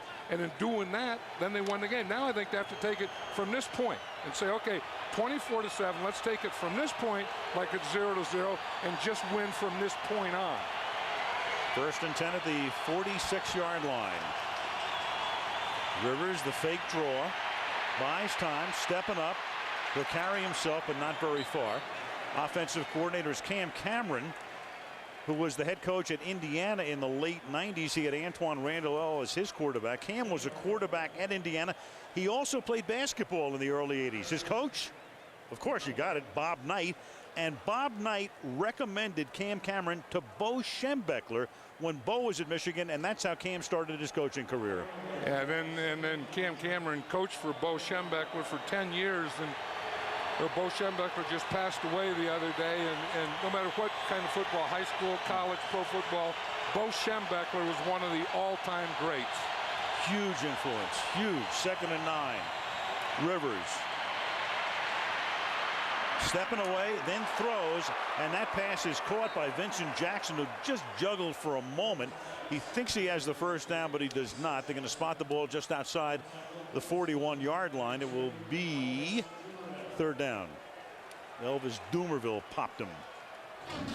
Yeah, that's what I like about Philip Rivers, though, is when he decides to throw it, he is going to zip it. I mean, he has time. He waits, and then he really put the mustard on that one to Vincent Jackson. 3rd and 1. Rivers, after resetting the slot, he gives the ball to Neal, and Neal gets upended by Wilson, but not until Lorenzo picks up another first down. They love to go to him on 3rd and 4th and 1, and normally he prevails. Yeah, because they don't like to go to the tailback who's back 7 yards. And on that one, they went unbalanced line. This is interesting. They have a guard, then they have a tackle, and their right tackle they bring from here over to here. So they have, on this side, they have center, guard, tackle, tight end. And that's their power side, and they ran to the unbalanced or power side or the 2 tackle side. 1st and 10 at the 35-yard line on a big drive for San Diego, down by 17 and trying to climb back. To the outside goes the pass, and that is caught by Eric Parker. Parker gets inside the 25-yard line. They're going to spot the ball at the 20, tackled by Champ Bailey. You know, when you go unbalanced, what you can do is you can get both your big tackles on the same side of the line of scrimmage. And then when you can get the tight end, that's about as much power as you can get on one side, where you have your left tackle, McNeil, and then you bring your right tackle over next to him, and then you run in behind him on short yardage. They'll also do it in the red zone. They'll also do it on goal line. They'll also do it against nickel. Empty the backfield. Cam Cameron, one of the few offensive coordinators who calls the plays from the field. And this play is called to Antonio Gates, and he'll make it a 1st and goal at the 3. Most teams have the offensive coordinator upstairs. Then he'll call down to normally the quarterback's coach. He'll call the play in, but Cameron calls the play directly in from the sideline to Rivers. And there's Antonio Gates. He was the 2nd guy in, and this is what he does so well. You know, he just runs that option route. He goes up on the guy, and then he gives him a move one way and goes the other way. If he's inside, he goes outside. If he's outside, he goes inside. Will Tomlinson get his 100th career touchdown? He has 99. He has 100. Fastest to 100 in history. LaDainian Tomlinson into the end zone for the 2nd time tonight and for the 20th time this season. And San Diego is back in the game. You know, you look at LaDainian Tomlinson there, and this is the way you should celebrate. I mean, you get a record, you get a ball. I mean, you have all those things, your jump cut, the moves, the good blocking. But you know what I like about this guy, Al, is as great a player he is, and he's a great player. I know we use that term too much. He is equally as good a guy. I mean, this guy is something special. I mean, he's a great player, but he's also a great guy. He comes off the field. Nick Hardwick, the center, who has been hurt in the last couple of weeks. Hardwick is still down on his knee, and that would be a big loss, obviously, in the middle of the line with Corey Withrow as his backup. Well, he hurt his ankle last week against Cincinnati, and I didn't think there was any way that he'd come back in that game. He finished the game, missed 1 day of practice this week. It looks like it was that same ankle that he got rolled up in Cincinnati last week. John, you're exactly right about Tomlinson. He has a great sense of where he is and who he is, and you never read or hear anything really untoward about him. Solid citizen. You know, and that's big. You know, I mean, not every great player, and sometimes we tend to make it, not every great player is a great guy. Right. Not every great player is even a good guy. So when you get something like this, and you get, a great player who is also a great guy, then you're so happy when he breaks records, when he does things. like Tomlinson is doing this year. The guy he was sitting next to falls into that category too, in McCardell. Nate Kading for the extra point. So that was a big drive for the San Diego Chargers. They were down by 17. Now all of a sudden it's back to 10. 5:10 left in the third. Tonight show this week. They work on Keenan McCardell's foot or ankle. Rewrap that.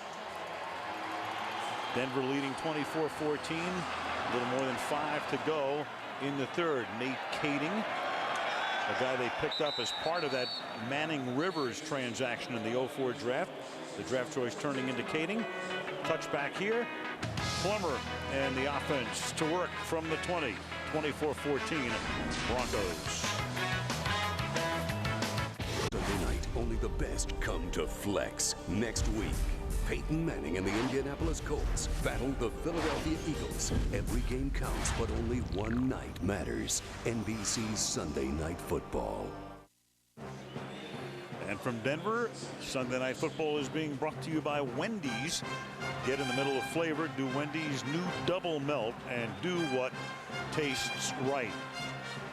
Broncos up by 10. Start from the 20-yard line on this drive. Fake the end around to Walker after the play fake. And then the pass is deep and tipped away and almost intercepted. That's Antonio Cromartie who was there. Rod Smith going deep downfield.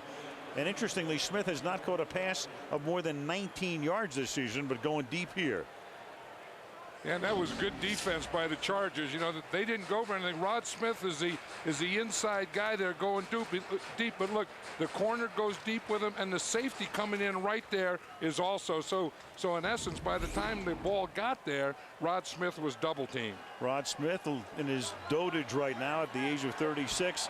He's been their main man for so long, but right now he's the underneath guy with Javon Walker, the normal deep play threat. Second down and 10. Plummer just has to dump it at the line of scrimmage. The pressure was on Carlos Polk, who had to come out of the game as he was injured earlier, but is back in and forced the issue here. Third down. Yeah, he was trying to get a screen pass out there to the left. And when you get a pressure on the quarterback and then you have the screen guy covered, there's nothing left except to throw it away. But the screen's developing out there to the left. But you can see that the screen is covered. I don't know. Jake didn't try and get it over Olshansky. You know, he could have taken a shot and said, well, I'm going to try and get that screen pass up over that defensive end. But sometimes, as we know, that defensive end will catch it and run it in for a touchdown. Jason Taylor does that about every week, it seems. Ask Rex Grossman. Third down and 10 from the 20. Fake draw. Plummer flushed out. Throws. Tip. And that is incomplete. And speaking of that, how about Derek Robinson right there? The end number 98. Fourth down. Yeah, and that's what Marty's clapping about now, because that's what he wanted to do. You know, is get off the field. I mean, get the defense in there. You know, get off the field. Get the ball back to the offense. You see here, the Cesare starts to come from the outside and give him the pressure from the outside, and then Jake kind of has to force that thing in there. You know, more linemen are doing that, realizing that if you don't get there, if you don't get to the quarterback, just get your hand in his lane. Ernster's punt after a 3-and-out. Eric Parker from the 36. Back to the 43. So 4:41 remaining in the third quarter. Chargers were down by 17. Now it's 10. And now they'll start from near midfield here in Denver. To the second numbers right there. He wears that dark shield. You have to have a doctor's prescription to wear it. And one of the reasons is he's prone to migraines. He now has 17 TDs in his last 6 games, counting this one. 20 in his first 10, on his way to breaking Sean Alexander's NFL record of 28. And the fastest, of course, to 100 career TDs, breaking Emmitt Smith and Jim Brown's record. They co-held it at 93. He did it in 89. And there's plenty of time left in this one. From the 43-yard line, that pass is incomplete. Slant intended for Malcolm Floyd. First time they've gone his way tonight. It'll be second and 10. You know, and I think that was a big thing that they stayed with LT. I think that, you know, that Mike Shanahan said one of the things we do here in Denver is we seem to get ahead of them, and that takes Tomlinson out of the game. They did get ahead. They got ahead 24-7 But the Chargers were smart. They didn't let that take LaDainian Tomlinson and the run out of the game. And I think they have to stay the same way now. They got plenty of time. They don't have to go to pass every down. They have 19.5 minutes coming off a game in which they scored 42 points in the second half last week. That's a slant, and this one is caught by Malcolm Floyd. So they run the same play again, and this time he makes the catch, and we check in with Andrea. Well, obviously, we saw that LaDainian Tomlinson broke one of Jim Brown's records. I talked to Brown this week, and he said he's welcome to all of them. And one reason is that he's so impressed with him as a person and a player. LaDainian sought out and met Jim Brown when the Chargers played the Browns a couple of weeks ago. Brown told me that LT is more than a great running back. He's a great football player, and actually compared him to Marcus Allen in terms of his all-around ability. And he said a guy like that today is a breath of fresh air. Amen. 3rd and 3, and that pass is caught by Tomlinson. And here goes touchdown number 101. So once again, we talked about LaDainian. Out of the backfield, you know what he can do. You split him out as a receiver, you know what he can do. And he's also thrown 5 touchdown passes in his career. He scored 4 last week. He has 3 tonight. That's 51 yards on a 3rd and 3. Right, and that's what Jim Brown was talking about. I mean, LaDainian Tomlinson can do it all. He's not just a runner. He'll run, he'll block, he'll catch deep, and he'll also throw the ball. And that has completely silenced this crowd in excess of 75,000 at Invesco Field. It sure has. I mean, he just came out of the backfield, went right up the seam. It's a pin drop here. Kading for the point after. So it was 24-7 not that long ago. Now it's Denver 24, San Diego 21. But he's going to come out of the backfield right here and shotgun and just run right up the seam. So he has the two wide receivers outside. One comes inside. LaDainian Tomlinson just goes right up the seam. That was a zone dog there. They had the pressure coming. Rivers sees him. He comes right now. Ecubon was on him. He gets away from Ecubon and runs right past Champ Bailey. Ebenezer Ecubon, the defensive end. That's what a zone dog is. You dog one side, and then you drop the defensive end on the other side. Of course, Ebenezer Ecubon on LaDainian Tomlinson is no match at all, is it? He's had his problems in Denver, but not tonight. Mentioned that you can split him out. He wasn't split out on that play, of course, in the shotgun, flanking Rivers. But you don't know what to do with him there if you're the defense. Either you can run him on an inside give, you can run him on a curl as he did right there. He can stay in the block, which he does with such proficiency as well. 3 touchdowns tonight and a 3-point game. Now Cecil Sapp is back to return the kick. He had a 53-yarder at the outset of the second half, which led to a Jason Elam field goal. And he's moving around back there, you know, trying to not let Elam know where the ball is going to be, and Kading not know where he's going to be. And Kading will kick it on a couple of bounces into the end zone, and Sapp will down it there. So Denver starting from the 20 after a 3-and-out. LT. You know, and just watch the things that he does here. I mean, where he takes the ball, you know, up inside, then bounces it outside, then inside, then runs outside. You know, I mean, he just has, you know, so many moves. But then to go with these moves, he has great speed and strength. And this one here, we saw the runs. Now you need a big play, shotgun, 3rd down, run him on a seam pass. I mean, he can do it all. I mean, there's some guys you try and make up for, but Walter Payton was that guy. I mean, Walter Payton could run it, he could block, he could catch it, he could throw it. Already a Charger franchise record. Now you got Bell cutting back for a gain of 8. You know, John, I'm thinking about calling him LT, which when I first heard it, I said, no. There's only one LT, and that's Lawrence Taylor. It was tantamount when I heard it to saying, you know, a guy comes into the NBA and you're going to start to call him MJ. No, you're not going to do that. But you know what? He's become LT in his own right. I think he can be anything he wants. I mean, there's a lot of letters in LaDainian Tomlinson. That's right. I think some people do it just for that, so they don't have to go through all the letters. Good point. If it was Larry Thomas, he'd be Larry Thomas. You're right. This is Bell for a gain of about 5, and that's a 1st down up to the 33-yard line. And I think the Broncos are in the same position. You can't get away from what you're doing. I mean, just because you know, the Chargers came back. They're not that far back. I mean, you just keep doing what you're doing, who you are. But I think there is some place here where Jake Plummer hasn't run a lot. He hasn't bootlegged a lot. And I think now, you know, the rest of the third quarter and the fourth quarter is if the bootleg is going to be there, it'll be there now. 2.5 remaining in the third quarter. Toss back to Mike Bell, and the undrafted rookie from Arizona up to the 40-yard line, gain of 7. Marlon McCree makes the tackle. You know, we always talk about this offensive line and how they can get to the second level. Watch the left guard here, Ben Hamilton, how he'll do it. First of all, you come out there on the tackle and you just give him a push, then get to that second level, get to that linebacker, and that's the difference between a 2 or 3 yard gain and a 7 or 8 yard gain. Second down call at 2 now from the 41-yard line. They give it to Nash, and that's a great tackle at the line of scrimmage. Coming in was Randall Godfrey, the inside linebacker. And here's the Bronco offensive line, and we'll just look at, you know, we've been talking about the zone blocking, about the linemen getting to the second level. This is all the linemen getting up to the second level, getting those linebackers and defensive backs. And there's no one that does it better than this Bronco middle of the offensive line. The tackles are playing pretty well tonight, too. Yeah, 2 guys who weren't starting at the beginning of the year. On 3rd down and 2, you have a flag here. Clearly movement along the defensive front. Nash was there. Did Godfrey come across? I was at practice the other day, and I was looking at that rookie left tackle, undrafted. Offside, defense, 95, 5-yard penalty, first down.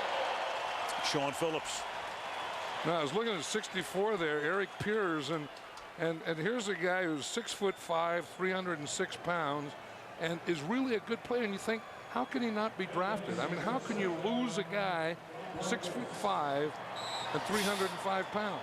I mean, he can play. I mean, he was a great high school wrestler, and I've always liked that combination. An offensive lineman that at some point in either high school or college was a wrestler. And he played his college football right up the interstate in Fort Collins at Colorado State.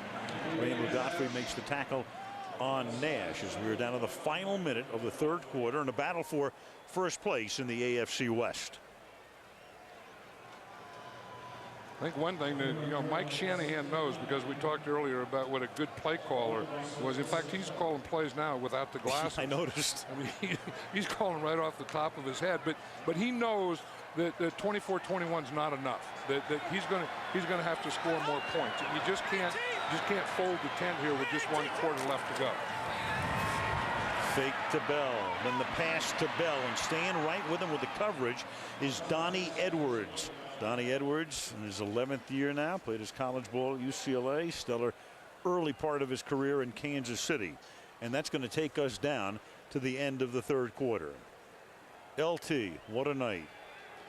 End of the third quarter at Invesco Field with the score. The Denver Broncos 24, the San Diego Chargers 21. Sunday Night Football continues after these messages from your local NBC station. Now, these are digital photos that are coming right out of the printer. And what they do is they have a guy up there who takes 2 pictures, one at the snap and one right after the snap. Then they put it in a notebook, take it out to the sideline, and give it to Coach Mike Shanahan.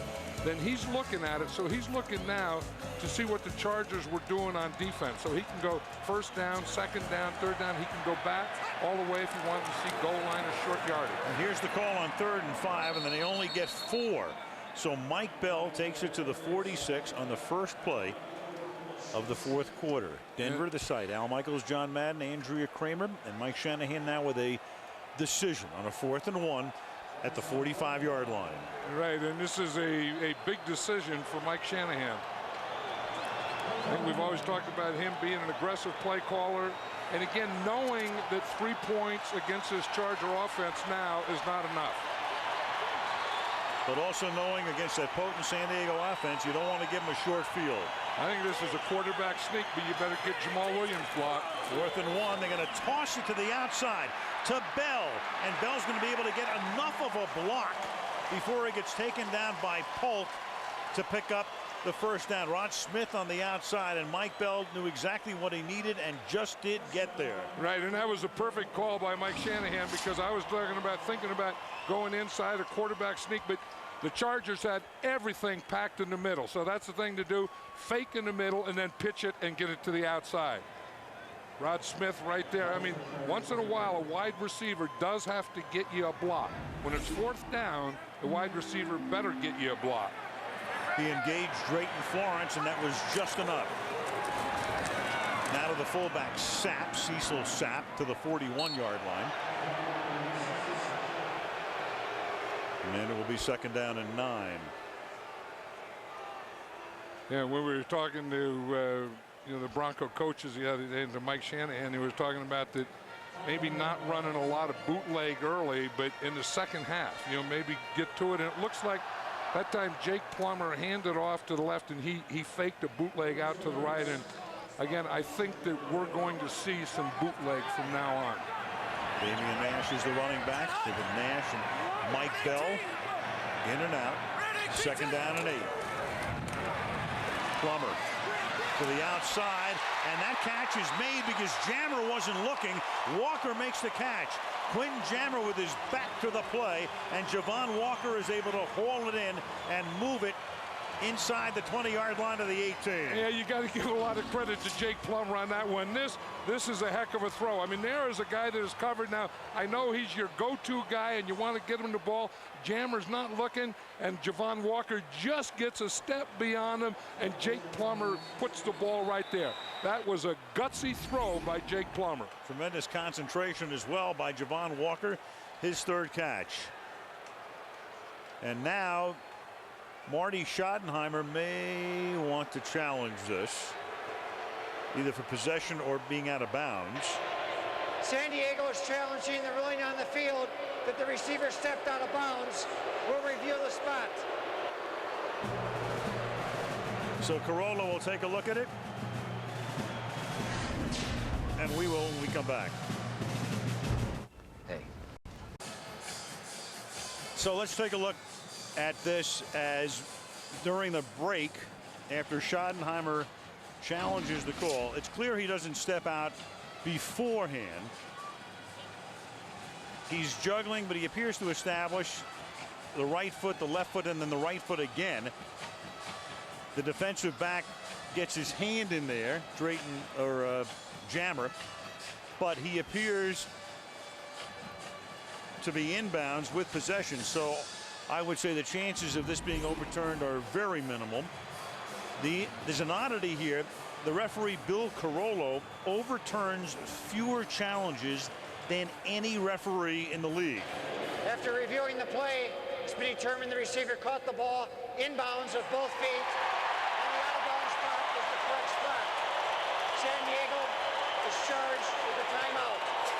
So Carollo's been under the hood 9 times, hasn't overturned anything. We, of course, leave no stone overturned. Have every fact and figure for you. But he's right that time. Right. There was nothing to overturn. He was right. I mean, because the questionable foot would be his right foot, and I don't think his right foot ever did go out of bounds. Marty's still talking about that one. That was a big play for the Broncos, and that was, as you say, it was a heck of a catch by Javon Walker, but that was some throw by Jake Plummer. And there is John Elway, who retired after winning a second consecutive Super Bowl back in 1998. John Elway would have made that throw, and the same throw, and he would have thrown it so hard he would have knocked Javon Walker out of bounds. You talk about a rifle arm or a gun, that was John Elway. Damian Nash is the running back, first down at the 18-yard line. Plummer to the end zone, and for Walker, and that's incomplete. Jammer is with him again, and it will be second down and 10. This is a big series here for the San Diego defense to try to keep it as a one-possession game, and for Denver to try to stretch it to 10 and not 6. And you see Quentin Jammer and how far off he is, and he better turn and look for that ball. I mean, that's the thing. That's very, very close to interference. And that's one problem that Quentin Jammer has, is getting interference penalties. Second down and 10. Quarterback draw. Nothing. 16-yard line. Jacques Césaire is there for the tackle. So another big third down play for the Broncos here. It'll be 3rd down and 7 at the 15-yard line. Yeah, the Chargers played that very well. What the Broncos did is they went empty backfield, thinking that they would spread the defense out, leave no one in the middle, and then Jake Plummer could run that quarterback draw. Now I think he has to throw the ball. I mean, now he has to drop back and he has to throw, an 8 or 9 yard pass. I'm not saying he has to throw it to the end zone, but obviously he has to throw that 10-yard completion to get that first down. Big play here. Shanahan's going to take a timeout. Timeout. A big 3rd and 7 when we come back. 3rd and 7, 15-yard line. John, what are you thinking here? Well, you know what I would think is maybe put Javon Walker out there again on Quentin Jammer. Remember how Quentin Jammer was off him? And then instead of throwing a fade or a deep route, just throw a comeback. They're not going to do it because Javon Walker is on this side. Right, and Drayton Florence is on him. You got Rod Smith to the right side. Plummer out of the shotgun. Drops the ball, picks it up, and they'll tackle him back at the 22, so you don't know what they had in mind here. But now you know that Jason Elam will come in to attempt about a 39-yard field goal.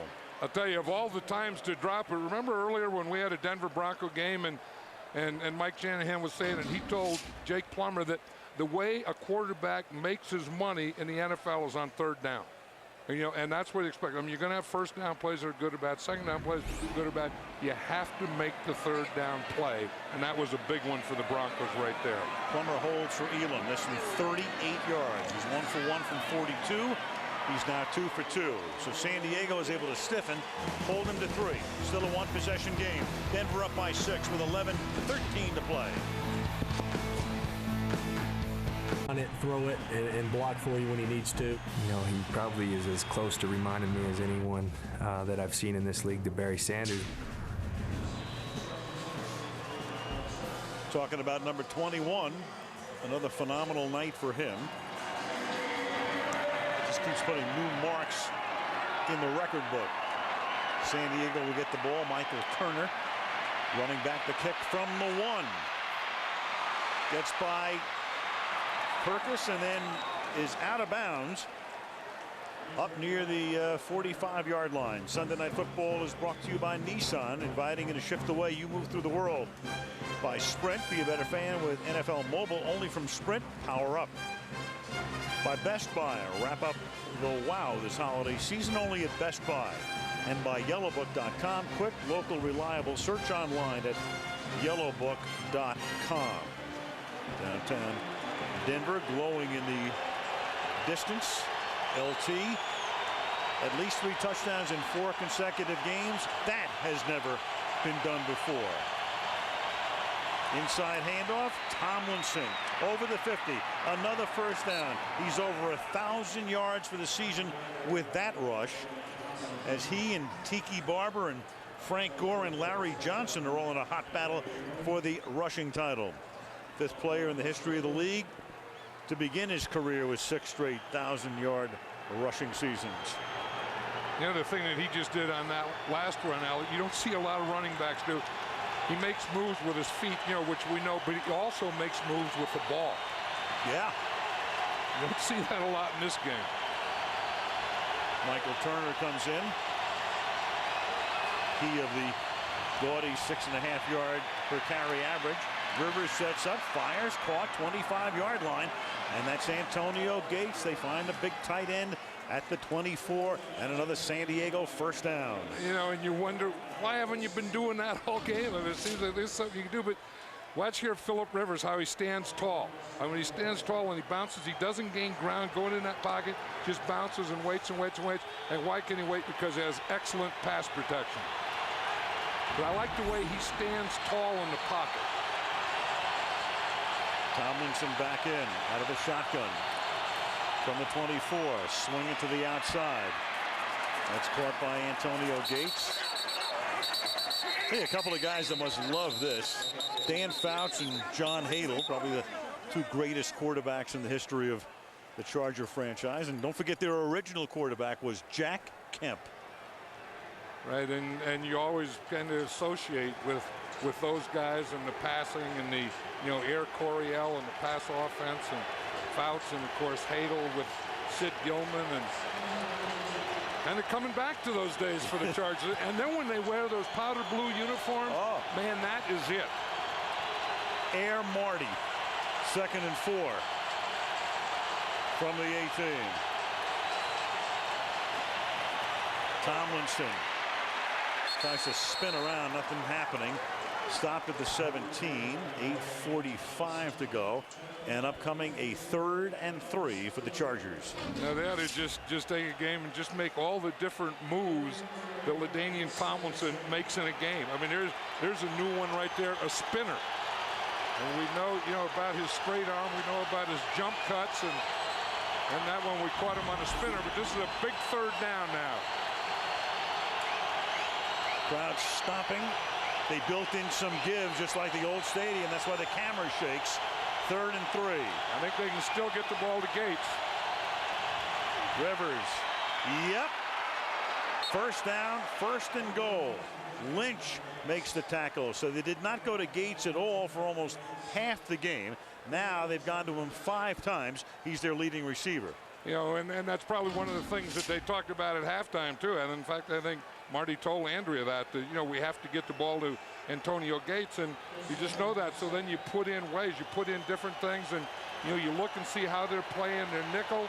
They're playing Foxworth on Antonio Gates and nickel, and you see how you can work on him in 1st and 2nd down situations and in nickel situations. 1st and goal. Tomlinson to the outside, then back in, takes it to the 5, gets about 3 yards. He has 83 rushing yards tonight and 74 receiving yards tonight. You know, he was telling me, you know, a couple of months ago about a game that he used to play as a kid, and I can just see that last round. Think about it. Used to be you get like 5 or 6 guys and you throw the ball up in the air, and the guy that catches it runs and everyone has to tackle him. He said that was his favorite game, and that's where he learned those moves. You know, that you catch the ball, 5 or 6 guys trying, and they could never tackle him. 2nd and goal. Trips left. Rivers to the left. Rivers throws to the back of the end zone, and it is caught for the touchdown. Vincent Jackson at 6'5" and 241, and that's the kind of play you run with a 6'5" guy against a 5'8" defensive back, Darren Williams. Yeah, again, a perfect throw by Phillip Rivers, and when you get that 6'5" guy, what you can do is just throw it to the back pylon. He's the outside receiver here, and he's just going to run to that pylon. You just throw it right back to that end pylon where either he's going to get it for a touchdown or it's going to be an incomplete pass. Real close. He looks as if he has possession there. He gets both feet down. Then this contact from Williams. The side judge is looking right at it, and it's a touchdown. And upstairs, the Bronco defensive assistants are looking at it, and they tell Shanahan, don't even challenge. Save the timeout. The extra point by Kading is good. And San Diego erasing 2 21-point deficits last week. They've erased a 17-point deficit tonight. Chargers by 1. What a game. NFL.com. You can log on and vote your favorite players for the Pro Bowl. I think LaDainian Tomlinson may just be getting a couple of votes tonight. I think he's going to get a ton of them. But he's the guy that has to be in anyway. I mean, he's the first guy in. Meanwhile, Rivers a little shaky in the first half. The interception and had trouble finding his rhythm. All of a sudden, Phillip now 222 yards. And again, you know, you talk about it, for lack of a better description, how a young quarterback has it. He's one of the it guys. Right, and I think the last week was a big thing, that comeback. You know, once you have that, then you know you can do it, and you can feel the Chargers feeding off that tonight. Cecil Sapp downs it in the end zone. Plummer is no stranger to fourth quarter comebacks. He's had a lot. He'll need another one. 28-27. No team in the history of this league has won consecutive games coming from 17 or more points behind in each game. Look at that, 12,000 328 games since 1920. Up to the minute, the Chargers are trying to do it. First down from the 20-yard line. And a lot depends on their defense now. Mike Bell up to the 25. San Diego's defensive coordinator is Wade Phillips, with a lot of ties here. It was Wade Phillips who coached the Broncos. He was the head coach here for 2 years, 93 and 94. He was fired, and in came Shanahan. Wade Phillips, of course, his dad was Bum Phillips, and Wade is one of the top defensive coordinators in football. I mean, he's a real smart guy, and his defense is always play smart. 2nd and 5. This is Bell plugging forward. It's going to be 3rd down and a yard, maybe a yard and a half when they unpile. You know, it's still tough to run in there on Jamal Williams. You got to kind of find something else that maybe you could do, because, you know, they'll start the double team and he just stands up the double team, and you have to get a push off your double team. And when you don't get a push on your double team, then it's tougher to get to that second level, and there's not much running in there. 3rd down, they'll spot it at the 28. So 3rd down and 2. And every 3rd down conversion from here on out, very big. On the ground, Bell gets it, moves the chains, and we'll go inside 5 minutes before the next play. Kyle Johnson, the fullback, leading the way with a block. You know, Mike Shanahan came in here with a plan that he wasn't going to run Jake Plummer much. It wasn't going to be a lot of play action. It wasn't going to be a lot of bootleg. It was going to be a lot of run, and then drop back pass. And, you know, he's been sticking with the run, and I think that's something you do. You look at, you know, 4 minutes, 55 seconds. You still have plenty of time, so you don't have to rush anything. You don't have to press anything. You just stay with your game plan. Damian Nash now in. A tailback from the 32-yard line. Fake the sap, and then Nash gets pounded down by Marcus Harris, the second-year outside linebacker, number 92. Read it perfectly, stayed with his man, and turns it into a 7-yard loss. Like you say, he played that perfectly. And again, he's probably standing out there waiting for the bootleg. So in standing out there and waiting for the bootleg, when the ball goes away, he's also going to get that one, because that was the same thing where you fake to one side and then give it to the back going the other side. That would be the same effect as defending against a bootleg. Loss of 6 officially. 2nd and 16 from the 26-yard line. Screen. Nash. Nice move.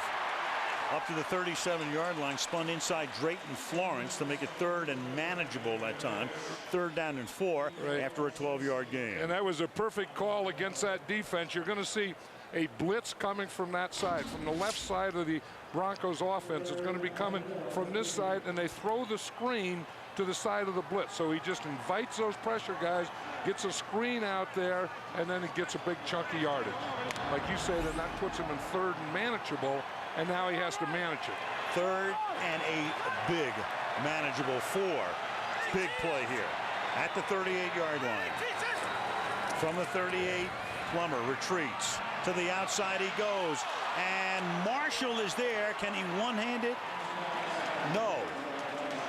Quentin Jammer with the coverage on the play. So they go to Marshall, who had a big play earlier, the rookie out of Central Florida, and he can't handle it.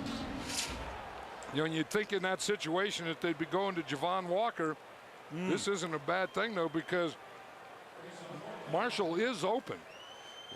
You know, but, you know, again, that's what good hands are. You know, is you get the one hand out there, you got to get the other one out too. And now Shanahan, the choices here, obviously, do you go for it or do you punt? You have 2 timeouts plus the 2-minute warning, and Mike's going to take one of those timeouts here. So what do you do if you're Mike Shanahan right now? You know, on the other side, you give the ball back to San Diego. You know you've got Tomlinson. And the other thing going on here too, John, I mean, San Diego is getting over a lot of humps. They got to the playoffs in 04. Could have gotten there last year, had a ton of injuries. They found Rivers. Tomlinson is in full flower right now. Can they win a close game? They've lost their last 7 games decided by 3 or fewer points. Yeah, and I think in this situation, though, the Broncos have to punt because they have plenty of time. I mean, you know, if you really believe that you have the best defense in football, then you have to let them play in that situation. Now, I think if you go for it now, and if you don't get it, then you're putting your defense in a tough position. If you punt, you're trusting your defense. If you don't punt, I don't think you trust your defense. If you were going to punt, you should have punted before the timeout, because that would have left you 2 plus the 2-minute warning. Now you've got 1 plus the 2-minute warning. And when Mike took the timeout, it was obviously in his mind to think about the exact right play and to go for it. So they will go for it on 4th and 4. Yeah, and then if you knew you were going to go for it on 4th down, I would have probably chosen a different 3rd down play. I think that play was to get a big chunk of yardage, and if you didn't get it, you would probably punt. If I knew I was going to go for it on 4th down, I would have had a shorter type play. 4th and 4. Can they get to the 42.5? Or will they just try to draw them offside? No, they're going to run the play. And the pass is intercepted at the 45 by Drayton Florence. And Florence is out of bounds.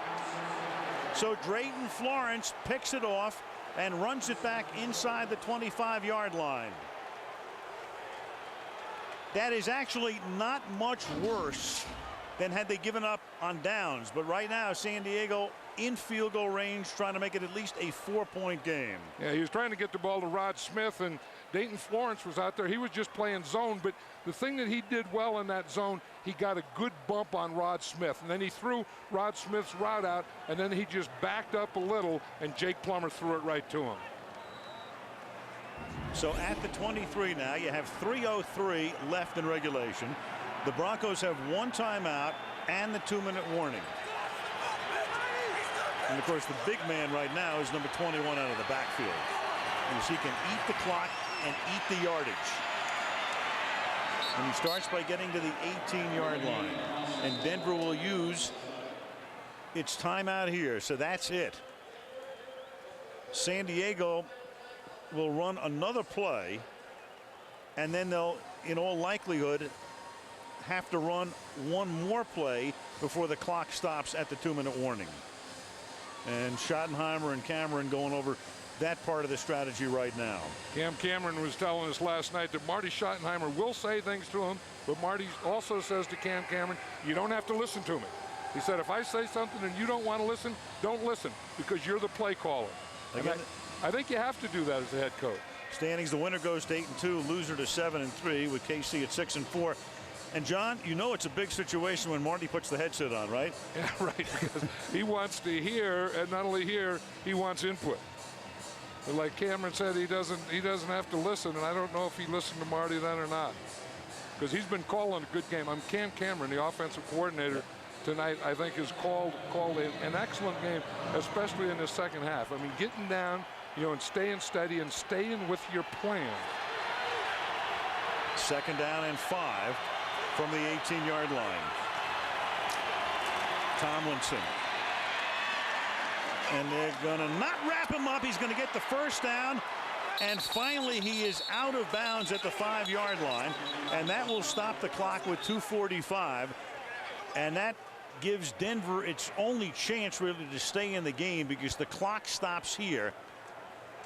And it will stop once more at the 2-minute warning. Watch Tomlinson here, how he jump cuts there. Then as he gets down, he just gets down low. The big thing is he never stops his feet.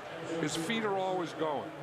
But you see, he makes that jump cut there. Then he gets down low. He makes himself small. But his feet are going all the time. He's moving forward, moving sideways, and then moving forward again. Came close to getting pants. It behooves San Diego here to run a play that takes at least 5 seconds, so they can get inside 2:40 and let the clock run down to the 2-minute warning. Otherwise, they'd have to run another play before the 2-minute warning. They need a 5-second play here.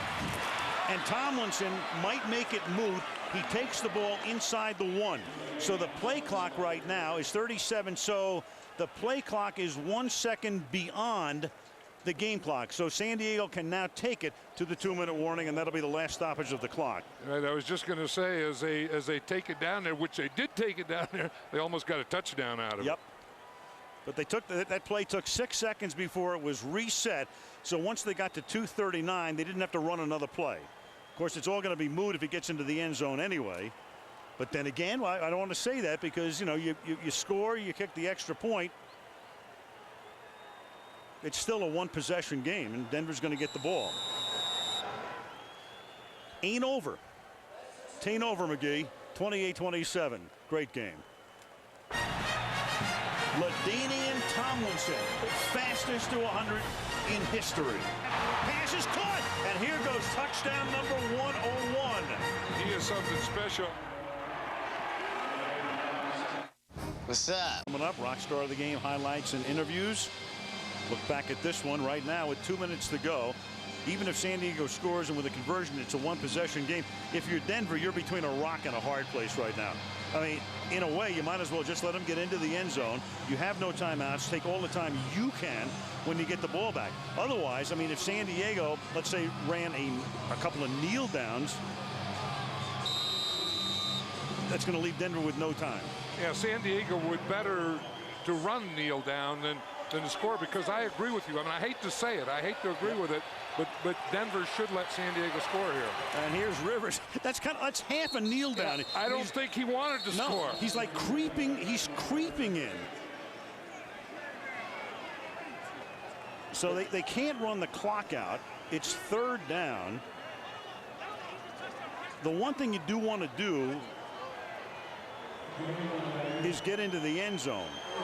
And you don't want to have to kick a field goal and then let Denver score a miracle touchdown and win the game. You at least want to get the touchdown to make it an 8-point game. Right. So then you have to go for the touchdown on this down on 3rd down. I think you do. Yeah, you have to. Yeah, that was a very funny move, though.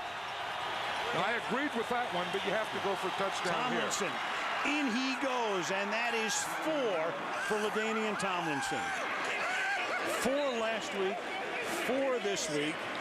He may obliterate the record by the end of the season. Couldn't a lot of players in this league learn how to celebrate from LaDainian Tomlinson? I mean, this is a real pro. I mean, you go in there and you break all kinds of records. You obliterate everything. You're as good as there is in this game, and you act like you've done it before. You're doing it tonight, and you're going to do it again. He tied a record first set by Jim Taylor in '62, tied by Marshall Faulk in 2000. 2 consecutive games with 4 touchdowns in each. Flag down here.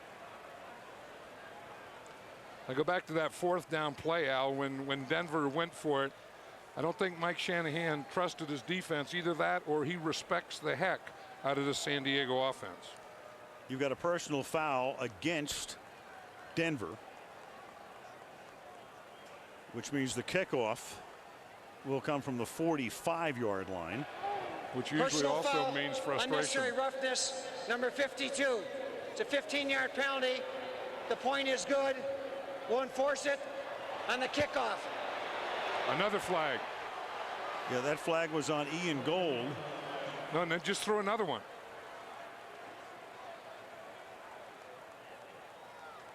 Well, the chances are they were going to get a touchback anyway. Now it's going to be a definite touchback. They could be kicking off from inside Denver territory. Well, they were talking about the penalty on Ian Gold.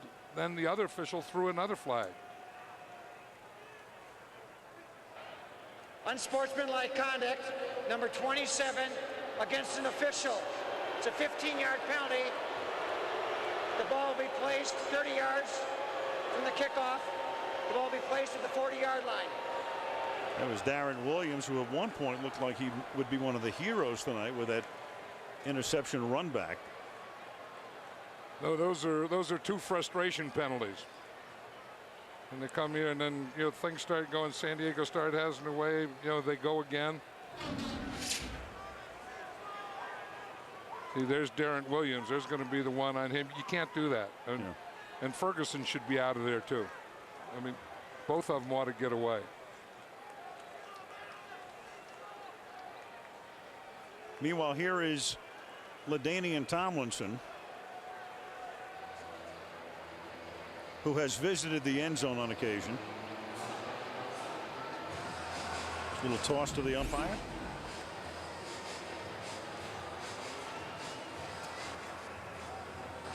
And I just got the feeling that he was kind of tired of hearing that he's never played well here in Denver and played here 5 times, and the Chargers never won a game. And you just feel, you know, I mean, sometimes you see a player, you talk to a player, and you just feel that he has a feeling, you know, I've had enough of that stuff. Yep.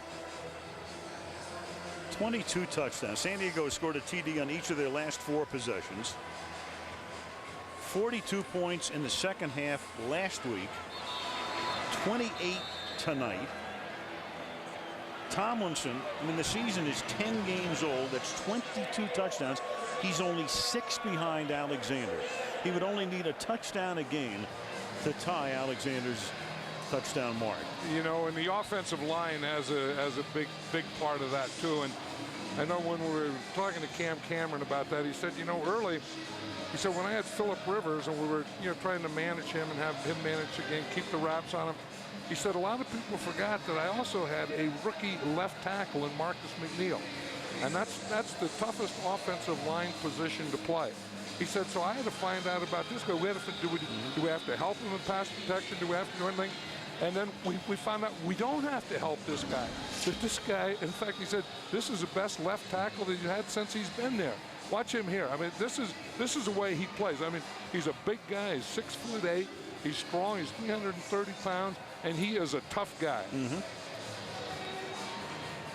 He has 2 broken hands. Well, that's how tough he is. That's tough.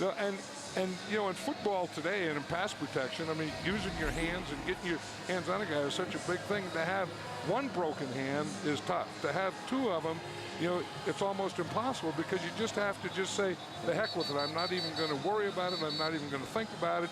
The pain won't bother me.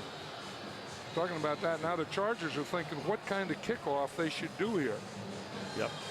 Because they're kicking off from the 40 here. They lined up once, and then Marty called them over to the sideline. They went over and talked about it, and then they're just coming out again. And you know one thing, he's not just going to go bombs away here. It has to be. It's not a bad place to onside kick. Well, the worst thing that happens if touchback, obviously you start at the 20, but maybe San Diego wants to give Plummer a few more yards to have to work with, so they'll either have to go 80 or longer. The downside, of course, is that, you know, you get a good run back on the other side. It's still a 1-possession game, and that kick will be fielded in the end zone and then brought out. And of all the things you don't want to do, that's it. That's Cecil Sapp. That's the last thing you want to do. You let it bounce, and it's going to go into the end zone, and you have it at the 20. Right, and I don't know exactly what kind of kick that was, because I thought, you know, he's either going to kick it in and let him bring it out to the 20, or he's going to line drive it, but he kind of blooped it up there. And you know what, John? The fact that Sapp probably didn't know what kind of a kick it was made him go out and get it. Yeah, because it looked like half a kickoff and half a punt. It was like Rivers' initial sneak into the end zone. Half kneel down, half sneak prayer. Yeah. That's exactly what it was. From the 2, they have to go 98 and get a 2-point conversion, and that's incomplete. And one other thing, and you got another flag here.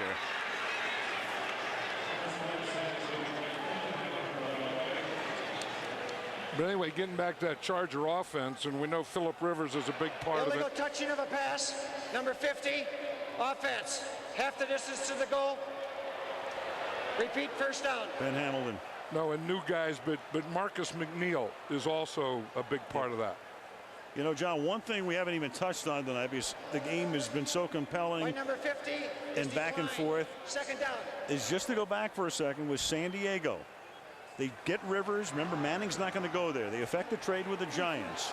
They wind up getting Phillip. He's the number 4 overall pick in the draft. He sits on the bench for 2 years because Drew Brees emerges as a star. Plummer to throw again to the outside, and that is caught for a short gain by Alexander. And nobody expected Brees to be what he was over the last 2 years. Then you have a case where, do you pay Brees about $10 million to stay, or do you let this guy go at it? And Marty Schottenheimer and A.J. Smith, the general manager, were not on the same page here. Marty wanted them to keep Brees. Smith wanted them to go with Rivers. And right now, A.J. Smith appears to have made a hell of a decision here, because Rivers has done the job. They get Sean Merriman as part of that trade as well. They get Nate Kading as part of that trade as well. As Plummer throws over the middle, and that pass is a little low. So it's funny the way, you know, you take a big gamble. Sometimes it works, and sometimes it doesn't. No, this one worked, and it worked because of Phillip Rivers. And Interestingly, the Denver Broncos are going to have that same decision because, you know, they have Jake Plummer and then they have Jake Cutler. And Jake Cutler is going to be the starting quarterback of this Denver Bronco team. It's just when. Is it going to be this year? Is it going to be next year? Is it going to be 2 years from now? I would say it's not going to be 2 years from now. And I don't think it'll be this year either because, I mean, they're still in the race. So it's probably in the middle there because Jake Cutler is a lot like Phillip Rivers. Game is over if they don't convert. But they do convert, and it's Javon Walker up to the 33. Again, they cannot stop the clock, so Plummer's got to get up there and spike the ball, and he'll have under 40 seconds. But they're up at the 34-yard line. They have 66 yards to go. And Jake pounds it into the ground with 34 seconds, and now another flag. And I think you're going to have a disqualification here as well. Well, Olshansky is walking off the field, so... And he's not injured. And Marty's yelling at him. Yep. He's out of the game and getting an earful. Personal foul, unnecessary roughness, number 99. 15-yard penalty. Number 99 is also ejected from the game. And that's why Marty is so crazy, and who can blame him? 15 more yards, and you lose your starting defensive end. Right, and here he is. There it is right there. Oh, sure. You see, it was just a left to the head and then a right. I think what he was upset about, he thought Nalen went for his knees, which he did, but that's okay. I mean, you know, when a center goes to block you like that, you can't punch him.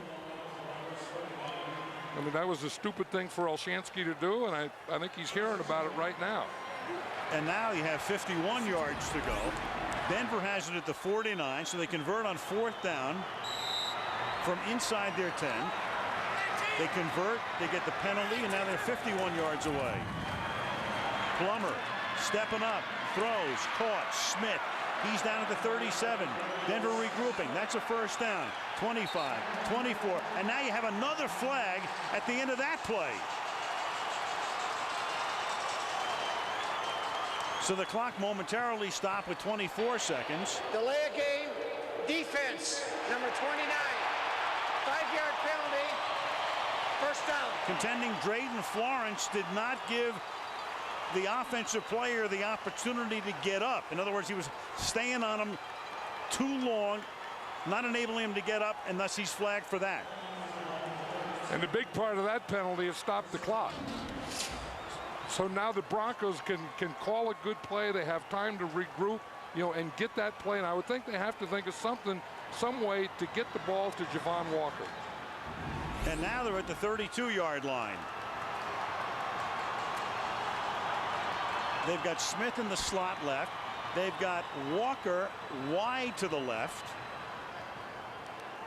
And the Chargers are in a prevent defense. You can see there, you know, they have the receivers covered.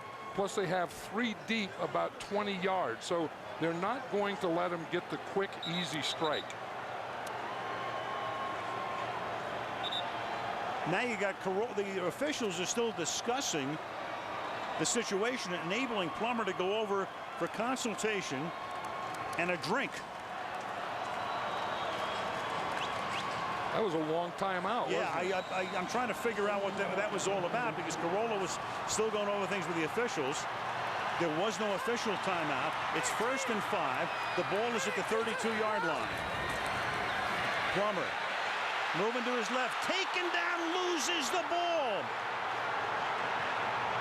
And in effect, that's going to pretty much do it because with 14 seconds left, Denver has it, but it was Sean Phillips who came in. Denver is going to come up with a football. They're going to spot it, but the clock keeps running, and that will do it. There's 2 footballs on the field. And hold everything here because when the ball didn't go out of bounds, the clock kept running. Carollo and the line judge now get together. That's the end of the game. But tell me why, Bill. It is the end of the game. In effect, despite the confusion on the field, when the ball did not go out of bounds, the clock kept running. The best thing that would have happened for Denver is had the ball gone out of bounds, but it didn't. And San Diego thus becomes the first team in the history of the National Football League, starting in 1920, to win Back-to-back games down by 17, and the first team to win 4 straight games when allowing 24 or more in a game. Wow. Whoa. I mean, I tell you what, the Chargers are playing the most exciting football in the National Football League. Week after week. Phillips with the sack and the fumble. Cesare can't handle it. And then the best thing that could have happened is the ball goes out of bounds. Even though Denver recovers, it is inbounds. Clock runs out. Phillips and the Chargers win the game. They're in first. Back we come after this.